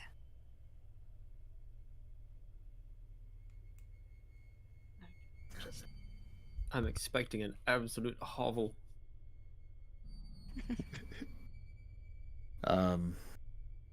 So, Lucian will lead the way towards a stupid large mansion. It's not even a large Just- mansion. That's the word I was looking for. Palaces. It's a fucking palace.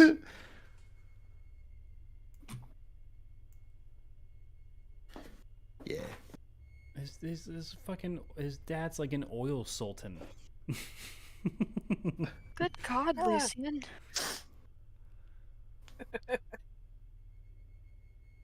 Right. This. Oh. Yeah. Wow. So Lucian like leads you guys to like, to like yet another palace. It's like, here we are. See how small it is? Ugh. Shut up. I don't think you're that big of a douche anymore. I could be wrong though.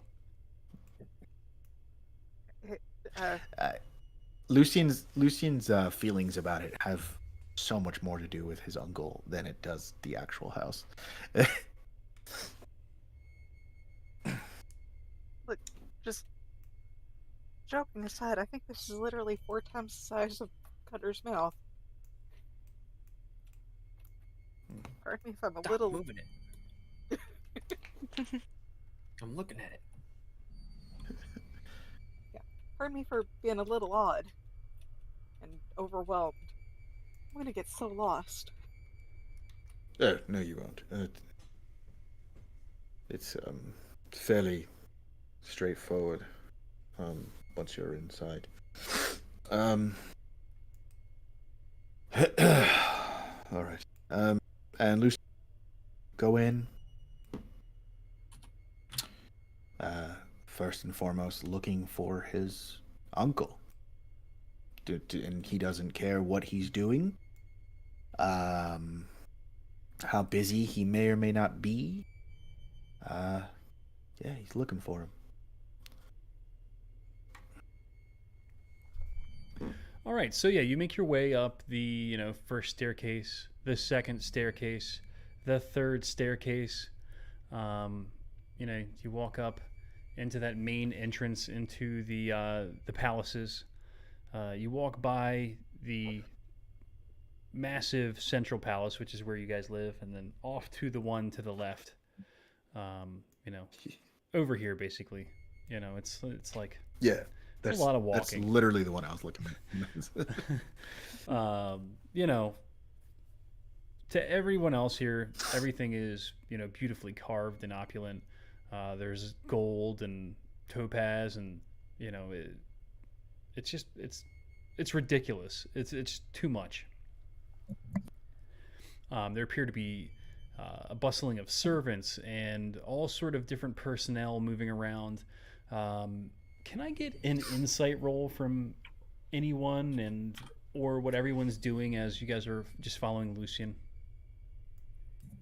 Yeah, I think as we're all, taking in the sights, looking up and oohing and awing and stuff like that, like walking through like one of the archways or doorways or whatever, Juan's gonna look out for a moment when like Zazi's looking around at stuff or trying to avoid some servants or something, and while walking, hip bump her into the side of the doorway. Okay. What kind of saving throw should I make for that? I would say dexterity. 20. Yeah. She dodges it and hip checks him back. You do the thing like Dex save? where you like walk by him, you kick him with your you bring your foot back around sideways and kick him in the back of his butt. You have Is that like a really dex save? flexible knees. Dex save. Nice. Okay. 12. Yeah, Kovan, and you get hip checked back. Turns out Zazi's hips are way bigger than yours. Kovanen has what I'd describe as a dancer's body, so that doesn't surprise me. Mm-hmm. Mm-hmm.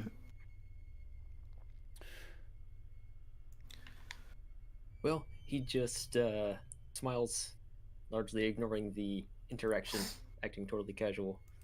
Keeps on walking.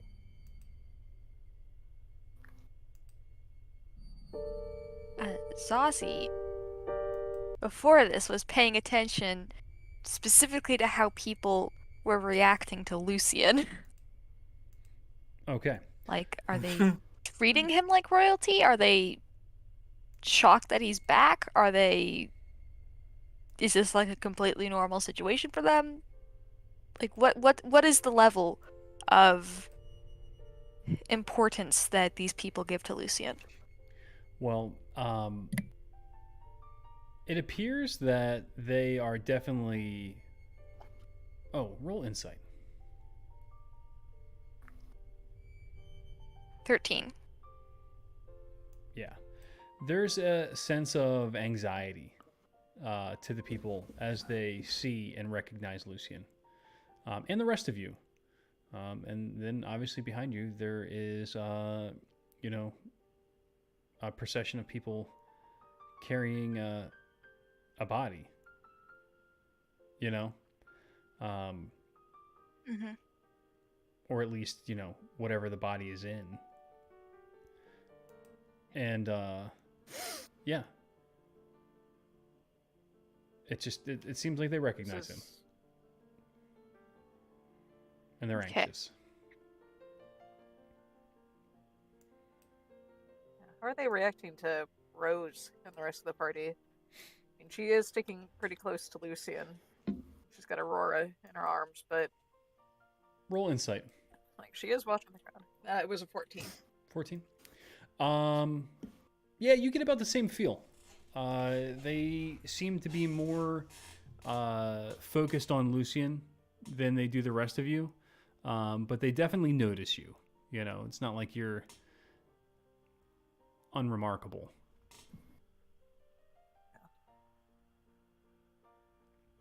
So after some time passes and you guys make your way through several of these points, what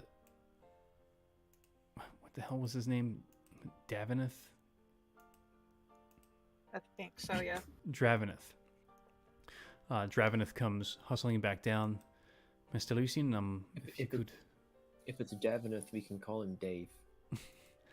Yeah, it's Drave. You guys can call him Drave for short. Mr. Lucian, I've talked to your uncle and your father. They're expecting you. Your uncle will meet you in his chambers. Your friends are welcome to come. And my father? He will be here presently. Okay. Your friends can wait in the main chamber while you inform your uncle of the events that have transpired. All right. Beanie me. I look at Zamra and give her the baby. Yeah, and up to this point, she's just been very close, quiet, uncharacteristically quiet, but clearly being supportive. She takes the baby, you know, gives you like a small kiss on the cheek and like a reassuring like nod, and then, you know, joins the party. Okay. Lucian. Yes. I know that we ought to wait outside. If there's, of course, any way for you to tell us that you need something, don't hesitate. If you want, I can link with you. I don't think it will be necessary. Considering my role, where do you want me? Just here with everyone else. It it would probably not be the best. No, but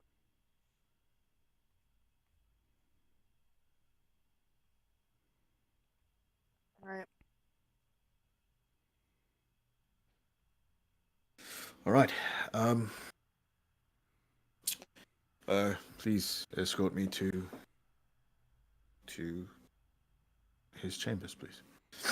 He does like a slight bow and dip, and then rushes on ahead of you up to your uncle's chambers. And one of the other attendants guides the party into just a large open room. There's like a pool of water with a fountain in the middle, just relaxingly, continuously, fountaining as fountains do. There's a woman in the corner just like playing a harp, playing some serene music, and yeah.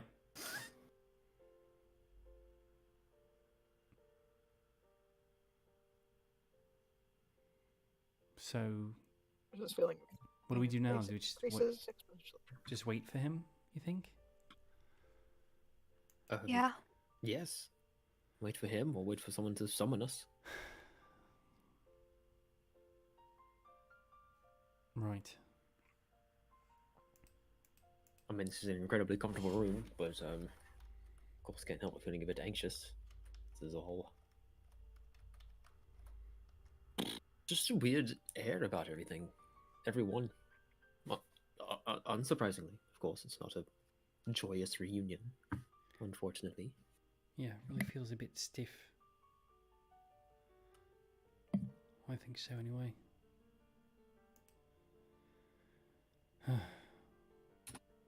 Feeling very out of place, and I don't know if that's contributing to my nerves or something's not right.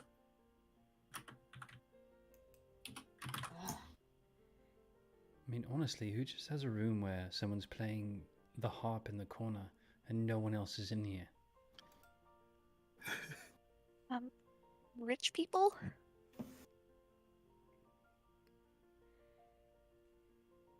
She's got a point. There must not be much to do around here then. If this is what they spend it on, that is.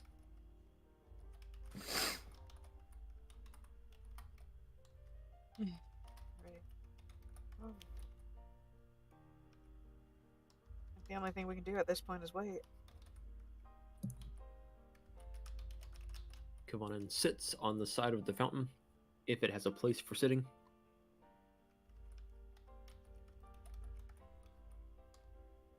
And he waits. Zazie will sit next to him.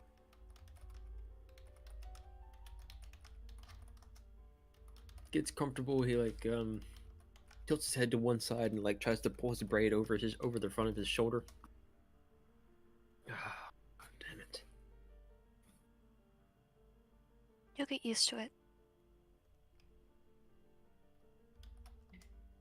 Right. I have a silly question. Go for you, right ahead. Kavanen. Can't you just, I don't know, do what your kind of people do and just grow it back? Like you're imitating your older, younger, whatever word I'm looking for there, self? It is quite within my capabilities to do so, but that would have made the gesture meaningless. Fair. I am not to take their appearance, because I am not them. Sorry, I'm not them. This is mine now. It does look good on you.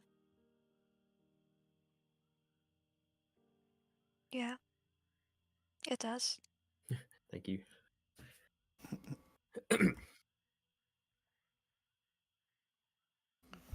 Okay.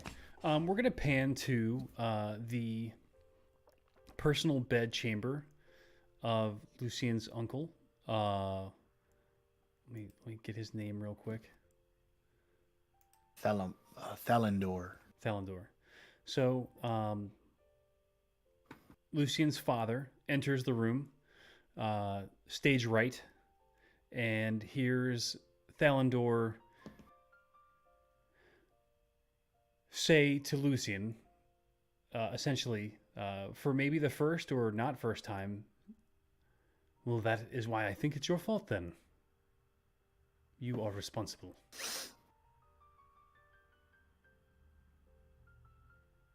It's simple enough. Unfortunately, there was that could be done. She. Yes. She passed, and there was nothing I could do about it. That doesn't mean that it's my fault necessarily. Clearly, Lucian, you're up to your normal escapades, and now my daughter is dead. You've been an irresponsible brat since you came out of your mother's hideous womb. I think after this, maybe you should leave for good. But I appreciate you returning the body of my daughter. Could you perhaps find my son while you're out there as well?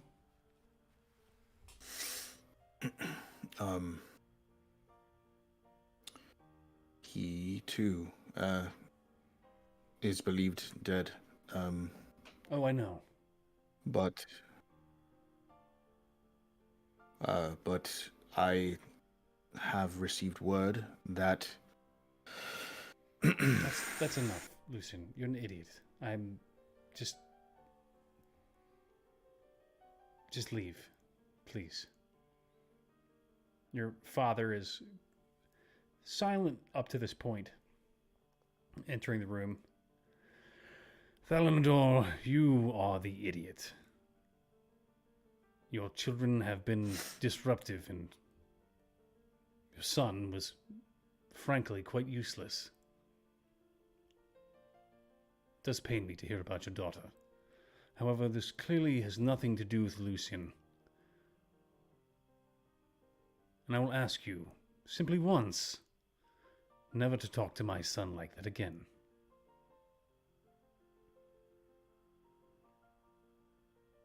Thalendor looks at your dad, looks at you for a moment, and then back at your dad again.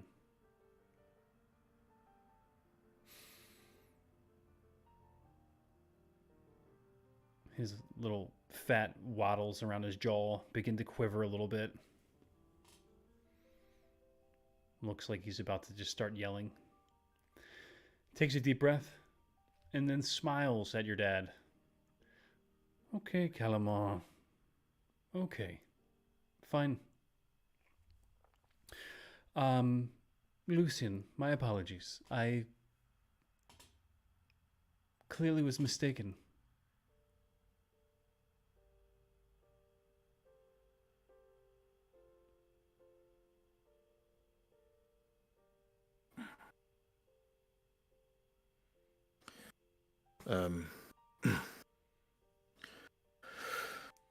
Right. Well, that's that. You know what? That's fine, because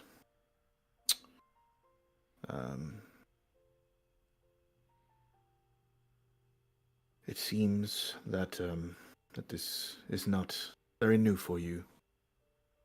You know, making mistakes. That's why you can't be trusted to take over the family now, can you? Lucian. Lucian, that's enough. Thalendor has had another bad day. Give him some graces. I will not have my son and my brother fighting like this. Please. Lucian, allow me to organize the proceedings for the rest of the evening. Join your friends. and then join us above tonight at dusk for the last rites. Right. Thank you for delivering I will. your cousin. Okay. You're welcome, Father. I will go.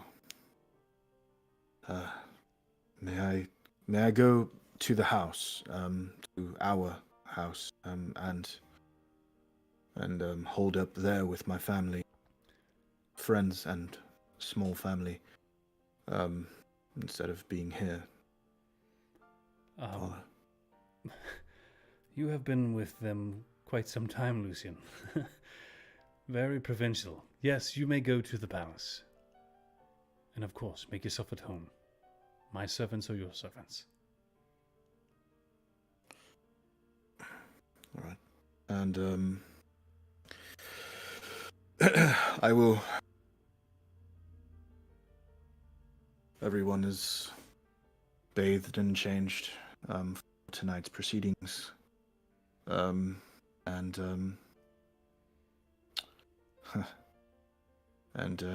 I'll make sure that Edithul is also in proper garb as well. And then I look at Thalendor and say, I named my son after your father. Maybe something I do should put some kind of smile on your disgusting face at least once in your life.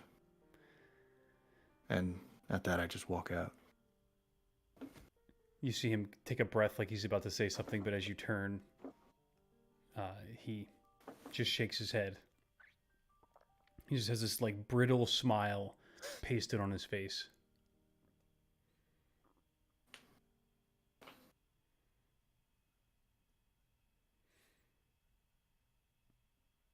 All right.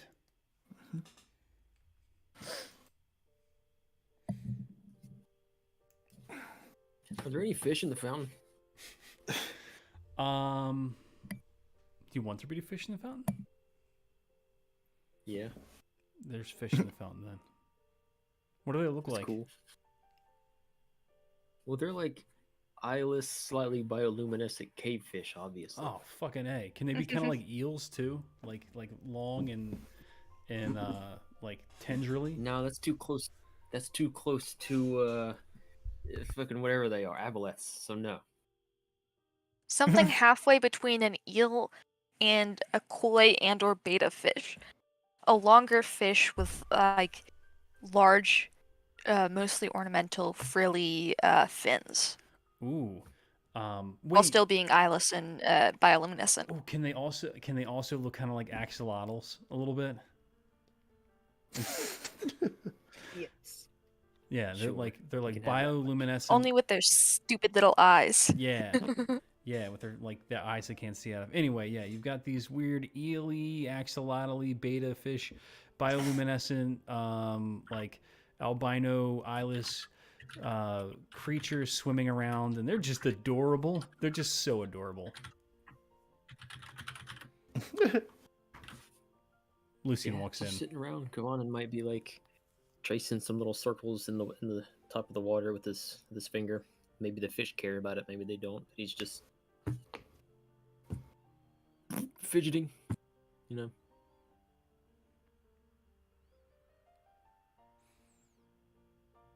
So Lucian walks in, and Zamra stands up with Edithul. How did it go, Dia? Oh, About as well as as can be expected. We are we are going to instead.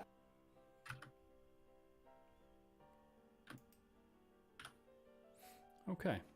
we are what? Sorry. We're going to my palace instead of staying here. We need to be changed, bathed, and ready by dusk tonight. Of course. Yes.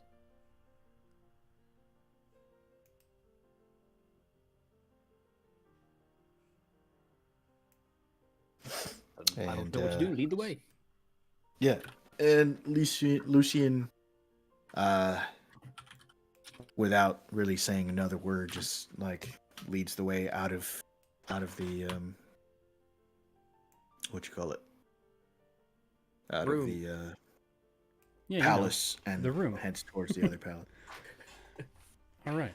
So I've pasted the top floor of Lucian's room here. This is his servants' quarters, where you guys will be staying. Just kidding. But yeah, As long as they don't have the one with the mounted pig head.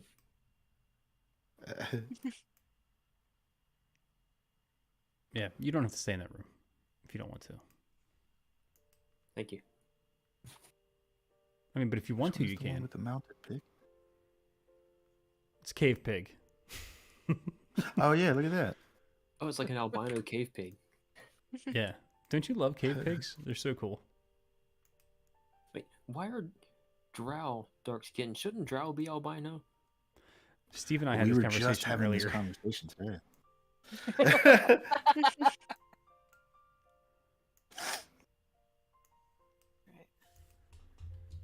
Anyway, so you guys are in Steve's rooms. You know, his room looks like whatever the fuck it looks like, and you know, but he has some extra Lucy, what rooms. does your room look like? Yeah, what is it? It looks like whatever the fuck it looks like, but what's it look like? Well, it's definitely not in this fucking dump. But Goth Central in here. Well, he is kind of emo. I'd like to have this one with the cool sword, but there's like wrapped bodies on the table right there with some surgery implements, so I'm not gonna take that one.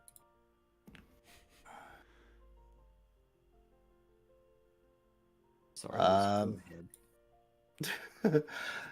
okay, so Lucian's bedroom has a car bed.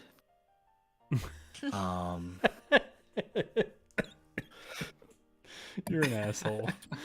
You've said enough. It has a car bed and anything else you can imagine. Just keep going. But still the one from when he was a kid, so he has to scrunch his legs up. He's like, Yeah, so I mean, where are you it's guys his, gonna sleep? it is his childhood. It is his childhood room. Like, yeah. I mean, no. I don't know. Okay. Lucian's room is probably the size of the entire like map. And like like a big canopy bed.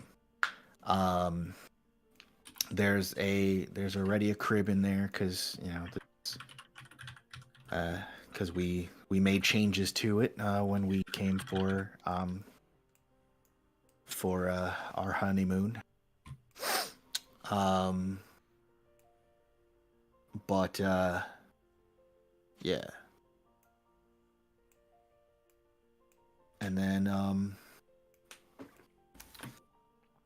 and yeah, like maybe a desk. I don't know. It's definitely not what it used to look like when it was his childhood bedroom, which did have a car bed. Yeah, even the cars didn't exist back then. But he knew. No, but no, not like a car, but like like the other thingies like that get driven around. Yeah, Fucking those didn't exist. Those were made in the past like 30 years, and they're like 90 years old. Whatever. That's car Oh. bed. Damn it.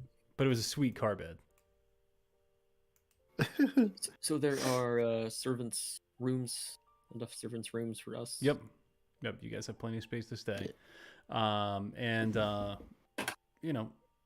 there are facilities for you guys to get ready, and I'm sure that you do. At dusk, everyone is ushered out. In the meantime, you guys are given some, light drow fare. You guys go out through the halo, taking you back out basically to where you guys came in, where the wharf is. The ship is kind of moored out in the water a little bit, and you see a large procession of people standing next to a boat, and there are people on either side. And in the distance, you actually hear the sound of drums being played, and you see large bonfires burning off to the north on a hill that's overset, kind of overlooking where the wharf is. And Lucian, one of the attendants, walks up to you and ushers you over to where the ship is. And your father and your uncle and a few other familiar faces are standing next to the ship, and you're given the order, and you know at this point what to do. You guys lift it and pallbear the boat out to the water, and then set it adrift. Mm-hmm.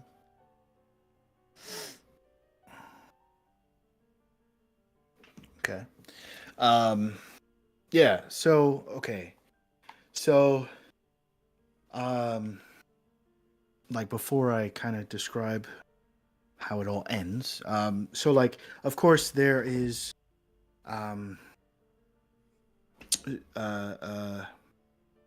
so all the drow that are around are wearing like tribal paint.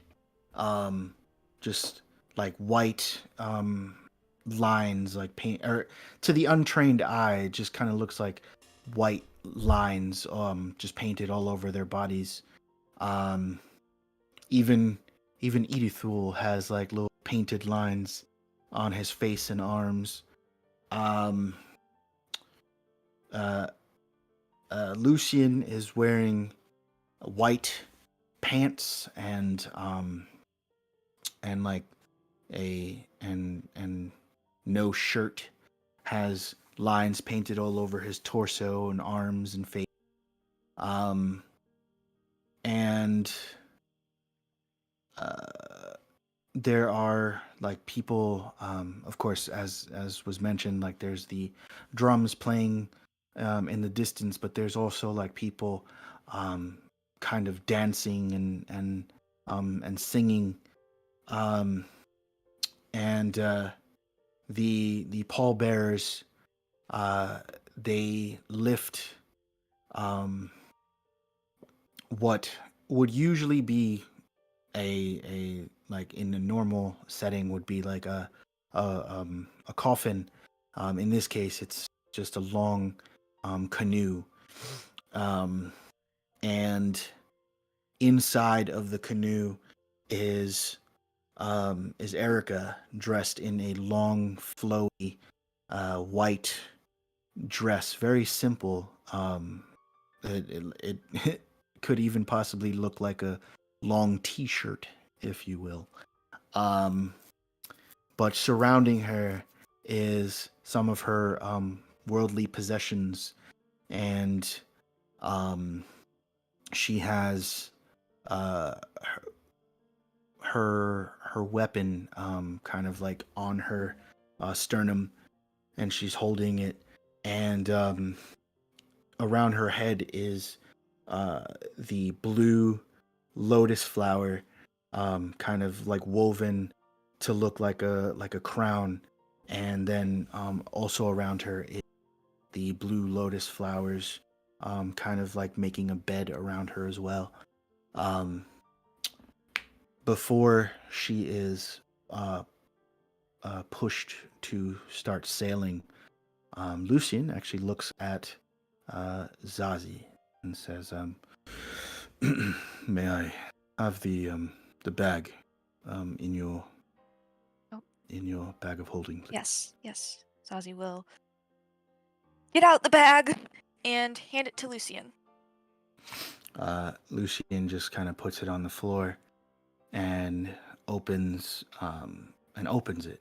You see inside is Erica's traveling pack, and inside is the teddy bear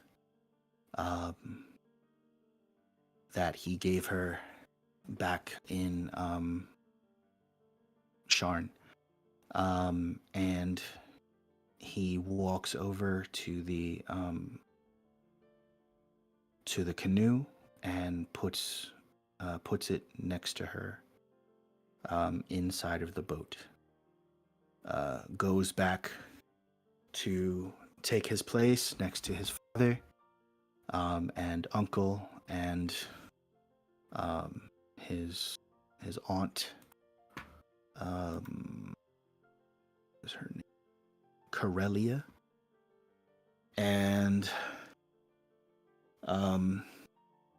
as she is pushed out into the water, he is handed, and once she is far enough out, he takes aim and fires. Just as it's being lit on fire, and it hits the boat, and it lights a flame. The crowd around begins to cheer, and everybody just kind of like watches the boat drift down the river. And then the drumming becomes louder and closer, as like people who were kind of like up within the like cave itself, like this cave opening, start like drumming, and you begin to smell food being brought out, and Lucian turns around.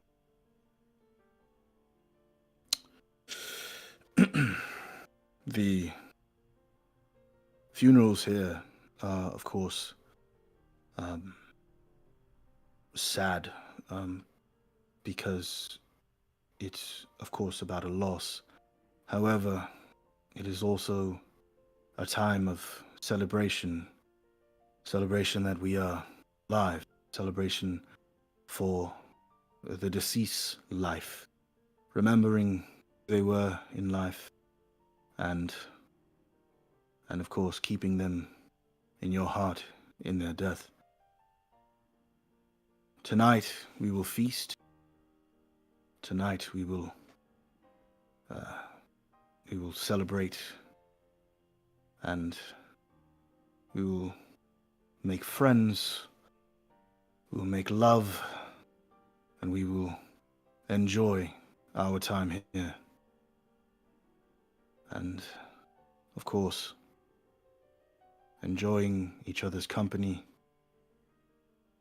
and wherever it may, this journey of life may. And Lucian nods, and servants like bring each of you a cup filled with a dark liquid, and one brings one to Lucian. He holds it up to you guys. Says, all right. To us and to our adventure, wherever it may take us.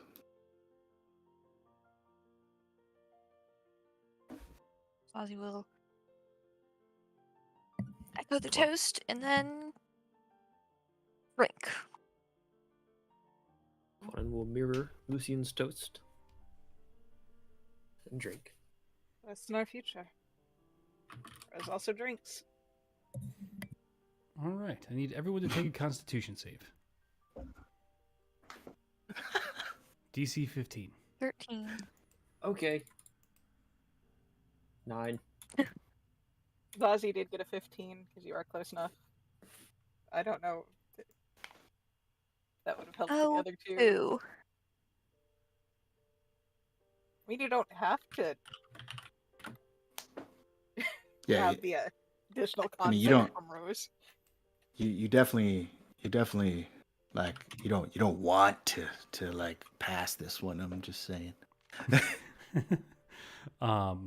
So for those of you that have just sipped the drink or drank the drink, your first round anyway, that failed, you notice this tingling sensation wash over your body, and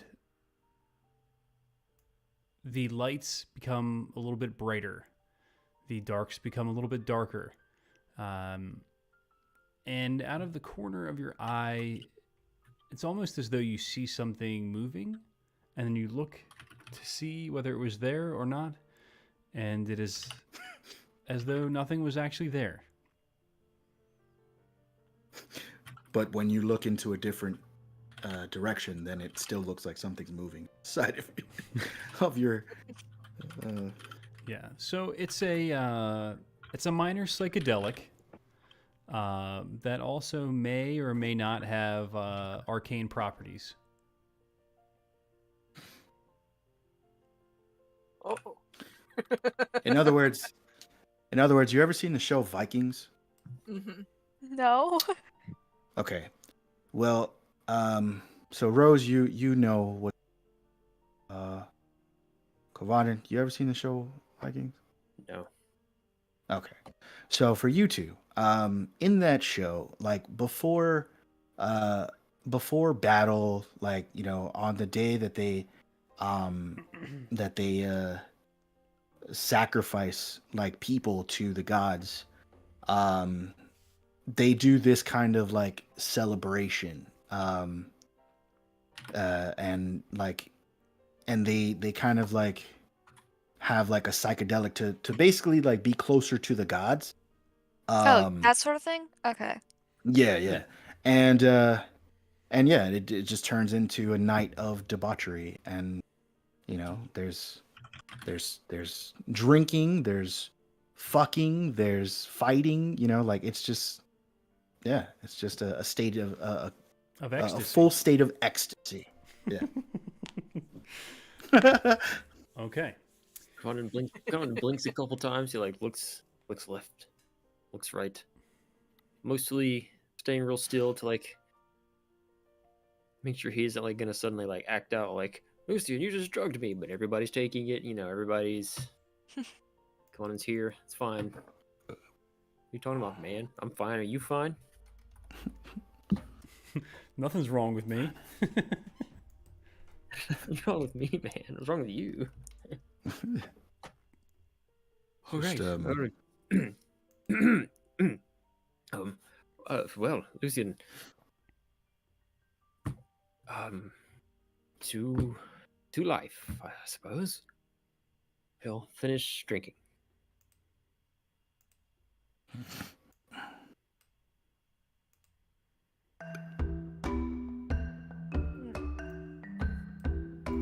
Is there a specific dance floor?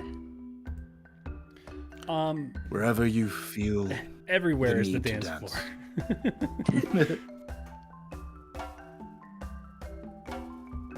Okay. Well, if the Okay. energy's generally starting to pick up, you know, Lucian gave his speech. It begins. I take it. Mhm. Yeah, things devolve quickly. Zazie asks her question, and she's grabbed.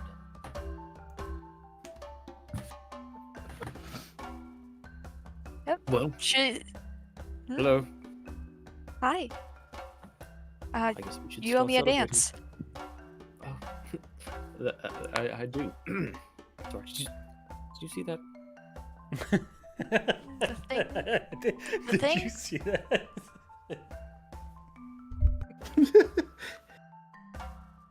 So, Um, sorry. Corner of my eye. Anyway, yes, you said as much, and I took the wager, whatever the wager was. I don't know. Here's your dance. Excellent.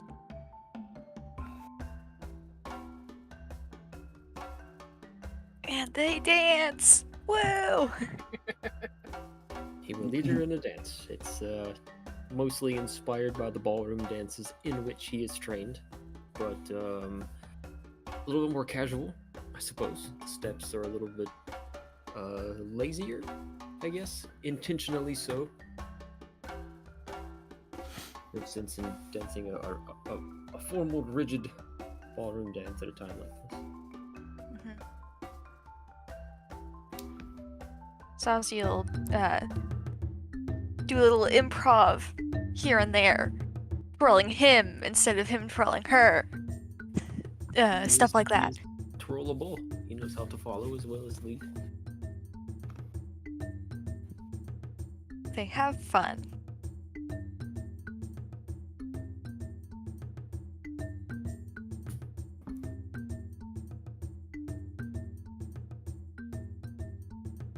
What's Rose Rose is doing? just standing there with the Rose will be. As a player, I'm assuming there is a nursery Ferrithal. Yeah, no, like children, Yeah. babies and children would have been like are like doing their own thing. Yeah, Definitely not what there's the like a adults are pit. doing. They just drop all the babies in. It's like a Ferrithal kiddie was pool. mentioned earlier. I don't know what specifically was going on with that, but Rose would leave Aurora with Erithul and whoever is taking care of Erithul, at the very least. But no, she's quietly enjoying the evening so far. She didn't quite get a dose enough to send her under, Oh, but don't worry, that's just the first drink. that is the first drink. But she's kind of going to ask if there's a place to make a small offering, if that's something they do. She is a foreigner, very obviously. Make an offering if there is one. And then just kind of grabs a second drink and sees where the night takes her. Lucian has 2 glow sticks, a glow stick around his head, and like a whistle in his mouth, and he like points with the 2 glow sticks towards a campfire, and then like keeps dancing. No, I'm joking. No, but he does point by campfire.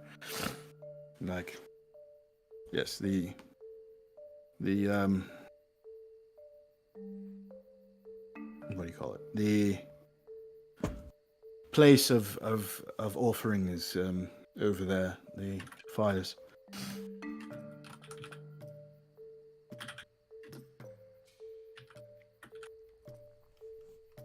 Alright. Like I said, Rose will make her quiet offering to the to that place. Makes a note to make her own private offering. She normally does. And then slowly sips on a second one because she's not entirely too sure getting herself fully drugged up is a good or bad thing. She is perfectly willing, it's just there might be consequences and she doesn't know if she wants to face those consequences for herself. Yeah, you start to feel the sensation wash over you as you continue drinking. Don't tell me Rose is a wall leaner. Gotta keep that wall standing. Rose is definitely not a wall leaner.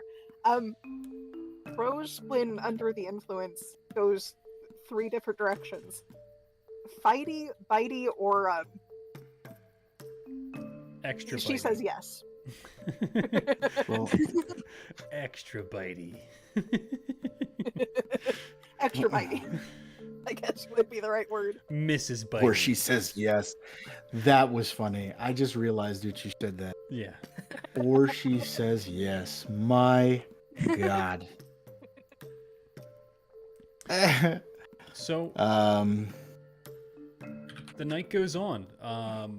There is a bit of a morbid cast to the the mood. Some of you do see dark specters in the corners of your eyes. And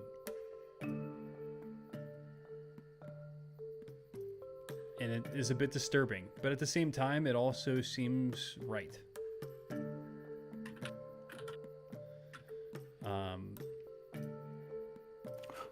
Yeah. I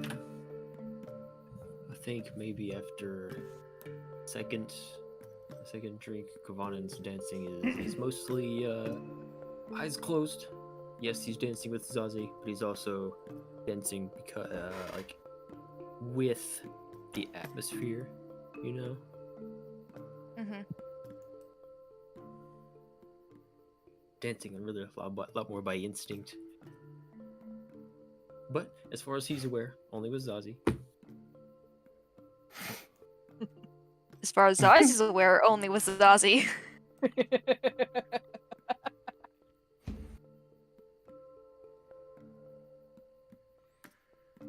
So, the night goes on and people start pairing off. There are a number of buildings, you know, kind of set up, whether they be just an area with a fire in the middle and a canopy over top, and some, you know, like thick plush rugs strewn about, or they be tents that are totally surrounded and you see steam and smoke coming from inside, like a spirit lodge. There are a number of hot springs as well that are kind of feeding down into the river. You see them at the banks, a couple feet above the river, and just steam rolling off of those.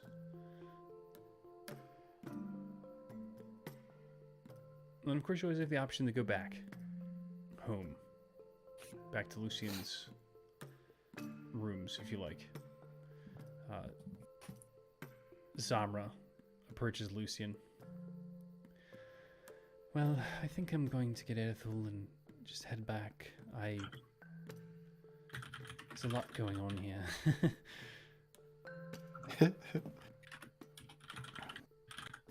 I mean, you could have joined us. Oh no, I am, but I just, you know, I want to make sure our son is taken care of, and of course this is, you know, your family ritual and all, and I just, you know, sometimes I'm just a bit tightly wrapped, and this is... Jamra, it's your family too. Well, I mean, I suppose it just doesn't quite feel that way yet. I mean, you are, of course, and your father, but just the rest, everything else just feels uncomfortable. If that makes sense. I understand. So, would you like me to go with you? No, and I mean it. It's not just, you know, me saying no and, oh, please come back with me. No, I want you to stay with everyone else and have fun and, you know, maybe not too much fun, but, you know, enjoy yourself within reason. What is that terrible noise? Yeah, so, yeah, have fun, not too much fun, and if you come back, you know, we'll be.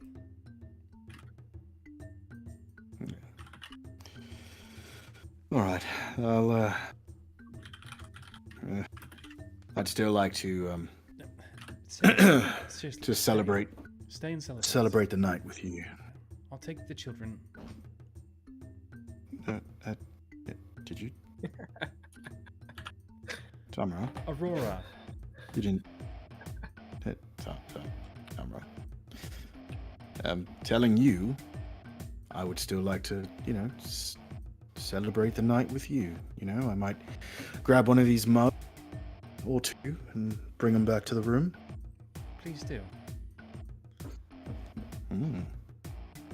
Yes, ma'am. she like pushes you, and then you know she like pulls you in and kisses you, and then just shakes her head and then walks off.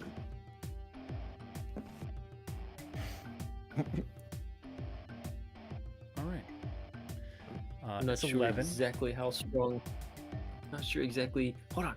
How strong the drinks actually are. I've never taken psychedelics. What's the max for someone with a small frame like Kovanen? Three. Well, I mean, it's as strong as you want it to be. You know, you can keep going with it. However, I mean, I'm not working tomorrow, so I'll stay on for as long as anybody wants. But if anybody else wants to go to bed, their character can just pass out. But for those of you that want to continue drinking, are you testing your limits, Kovanen? I mean, I didn't really mean to make a big thing about it. I just wanted to get the number right. 4. Done. 4? Okay. Well, 4. give me Sure, give 4 me one more drinks. Constitution save. DC 20. Zazi's matching him on drinks. You can take one as well. 7. All right. Yeah, 5. you guys are both definitely seeing some shit. Zazie, you actually feel a resonance and occasionally hear something. You don't hear it, but something is talking to you in your mind.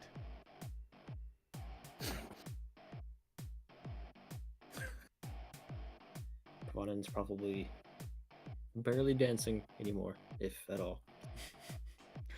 Maybe there's a rug near fire or whatever they're sitting on. I'm not sure if he'd be that dexterous anymore. Yeah, nobody can dance all night. So yeah, As you look around and you see like so many people Just my who God. look still like they're going gonna hard. dance all night. no reasonable person would dance all night. This is my first traditional drow funeral, okay? This got me some slack. Kovanen, take a charisma save, and Zazie, take an int save. Shit. A mere 15. And 11. Okay. Zazie, you definitely hear voices. But you're actually aware that it's probably your quarry or whatever the thing is that's part of you. Kovanen, you actually look out across where the towers are, and for a moment it strikes you as odd at how much it looks like Kadath. Oh, it's a throwback. Well, he blinks away those thoughts. And they go Like, away. Think of those. Yeah. No, you're on it. Weren't even there. What do you mean? Yeah, you never were actually even Well- there, were you? Probably not. Dreamed the whole thing. Well, sitting there at the fire, he kind of wobbly a little bit. He just falls dramatically across Zazzy's lap. Zazzy, I've been drinking the entire night. So have I.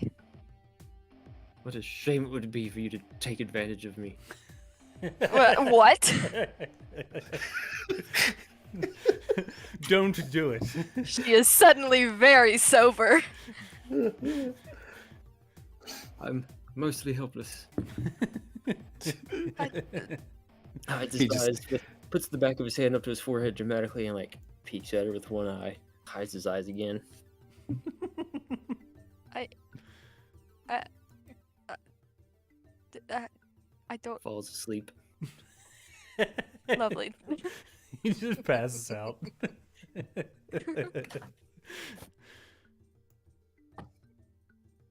Okay. If Kovanen passes out, she gets somebody to help her take him to a bed. So he can pass out in a bed. Mm-hmm. Yeah. Of course.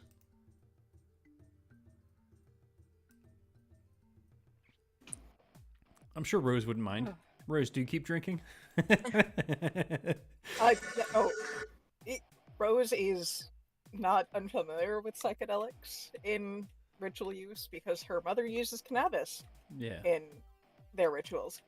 So Nah. Rose is actually Cannabis. nowhere to be easily found. She is very mellowed out and is probably in one of the hot springs. Nice. There are other people in there. That's fine. Rose has 0 inhibitions at the moment. Well, then you're doing whatever you're doing. There's- She's not. I'm sure not there's quite plenty of PG-13, drow but not around quite you. yet, Ara. Say yes. Zazie, looks like you're carrying not quite Kovanen back by that. yourself. Good thing you're strong. She's not very strong. Well, then you carry him like a sack of potatoes. Okay, 5 key carrying capacity. let's go. It's an 11 on athletics. Yeah, Your that's good carrying enough. capacity is your strength score multiplied by 15. 11 times 15. 166. He weighs less than 166 pounds, I promise. Yep, there you go. Excellent. It's you know, you've carried more. It's not comfortable, but you can carry him. And yeah, she'd carry him to the rooms. Yeah, the gate is open. There's an attendant at the gate that you know, syncs it up for you as you go by. Lucian, when you see Zazie picking up Kovanen's unconscious body, what do you do?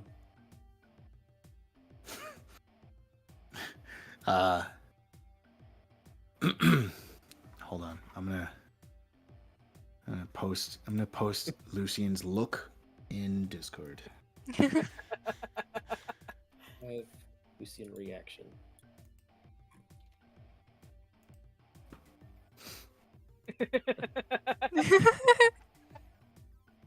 Is it Yep. the baby pointing the finger?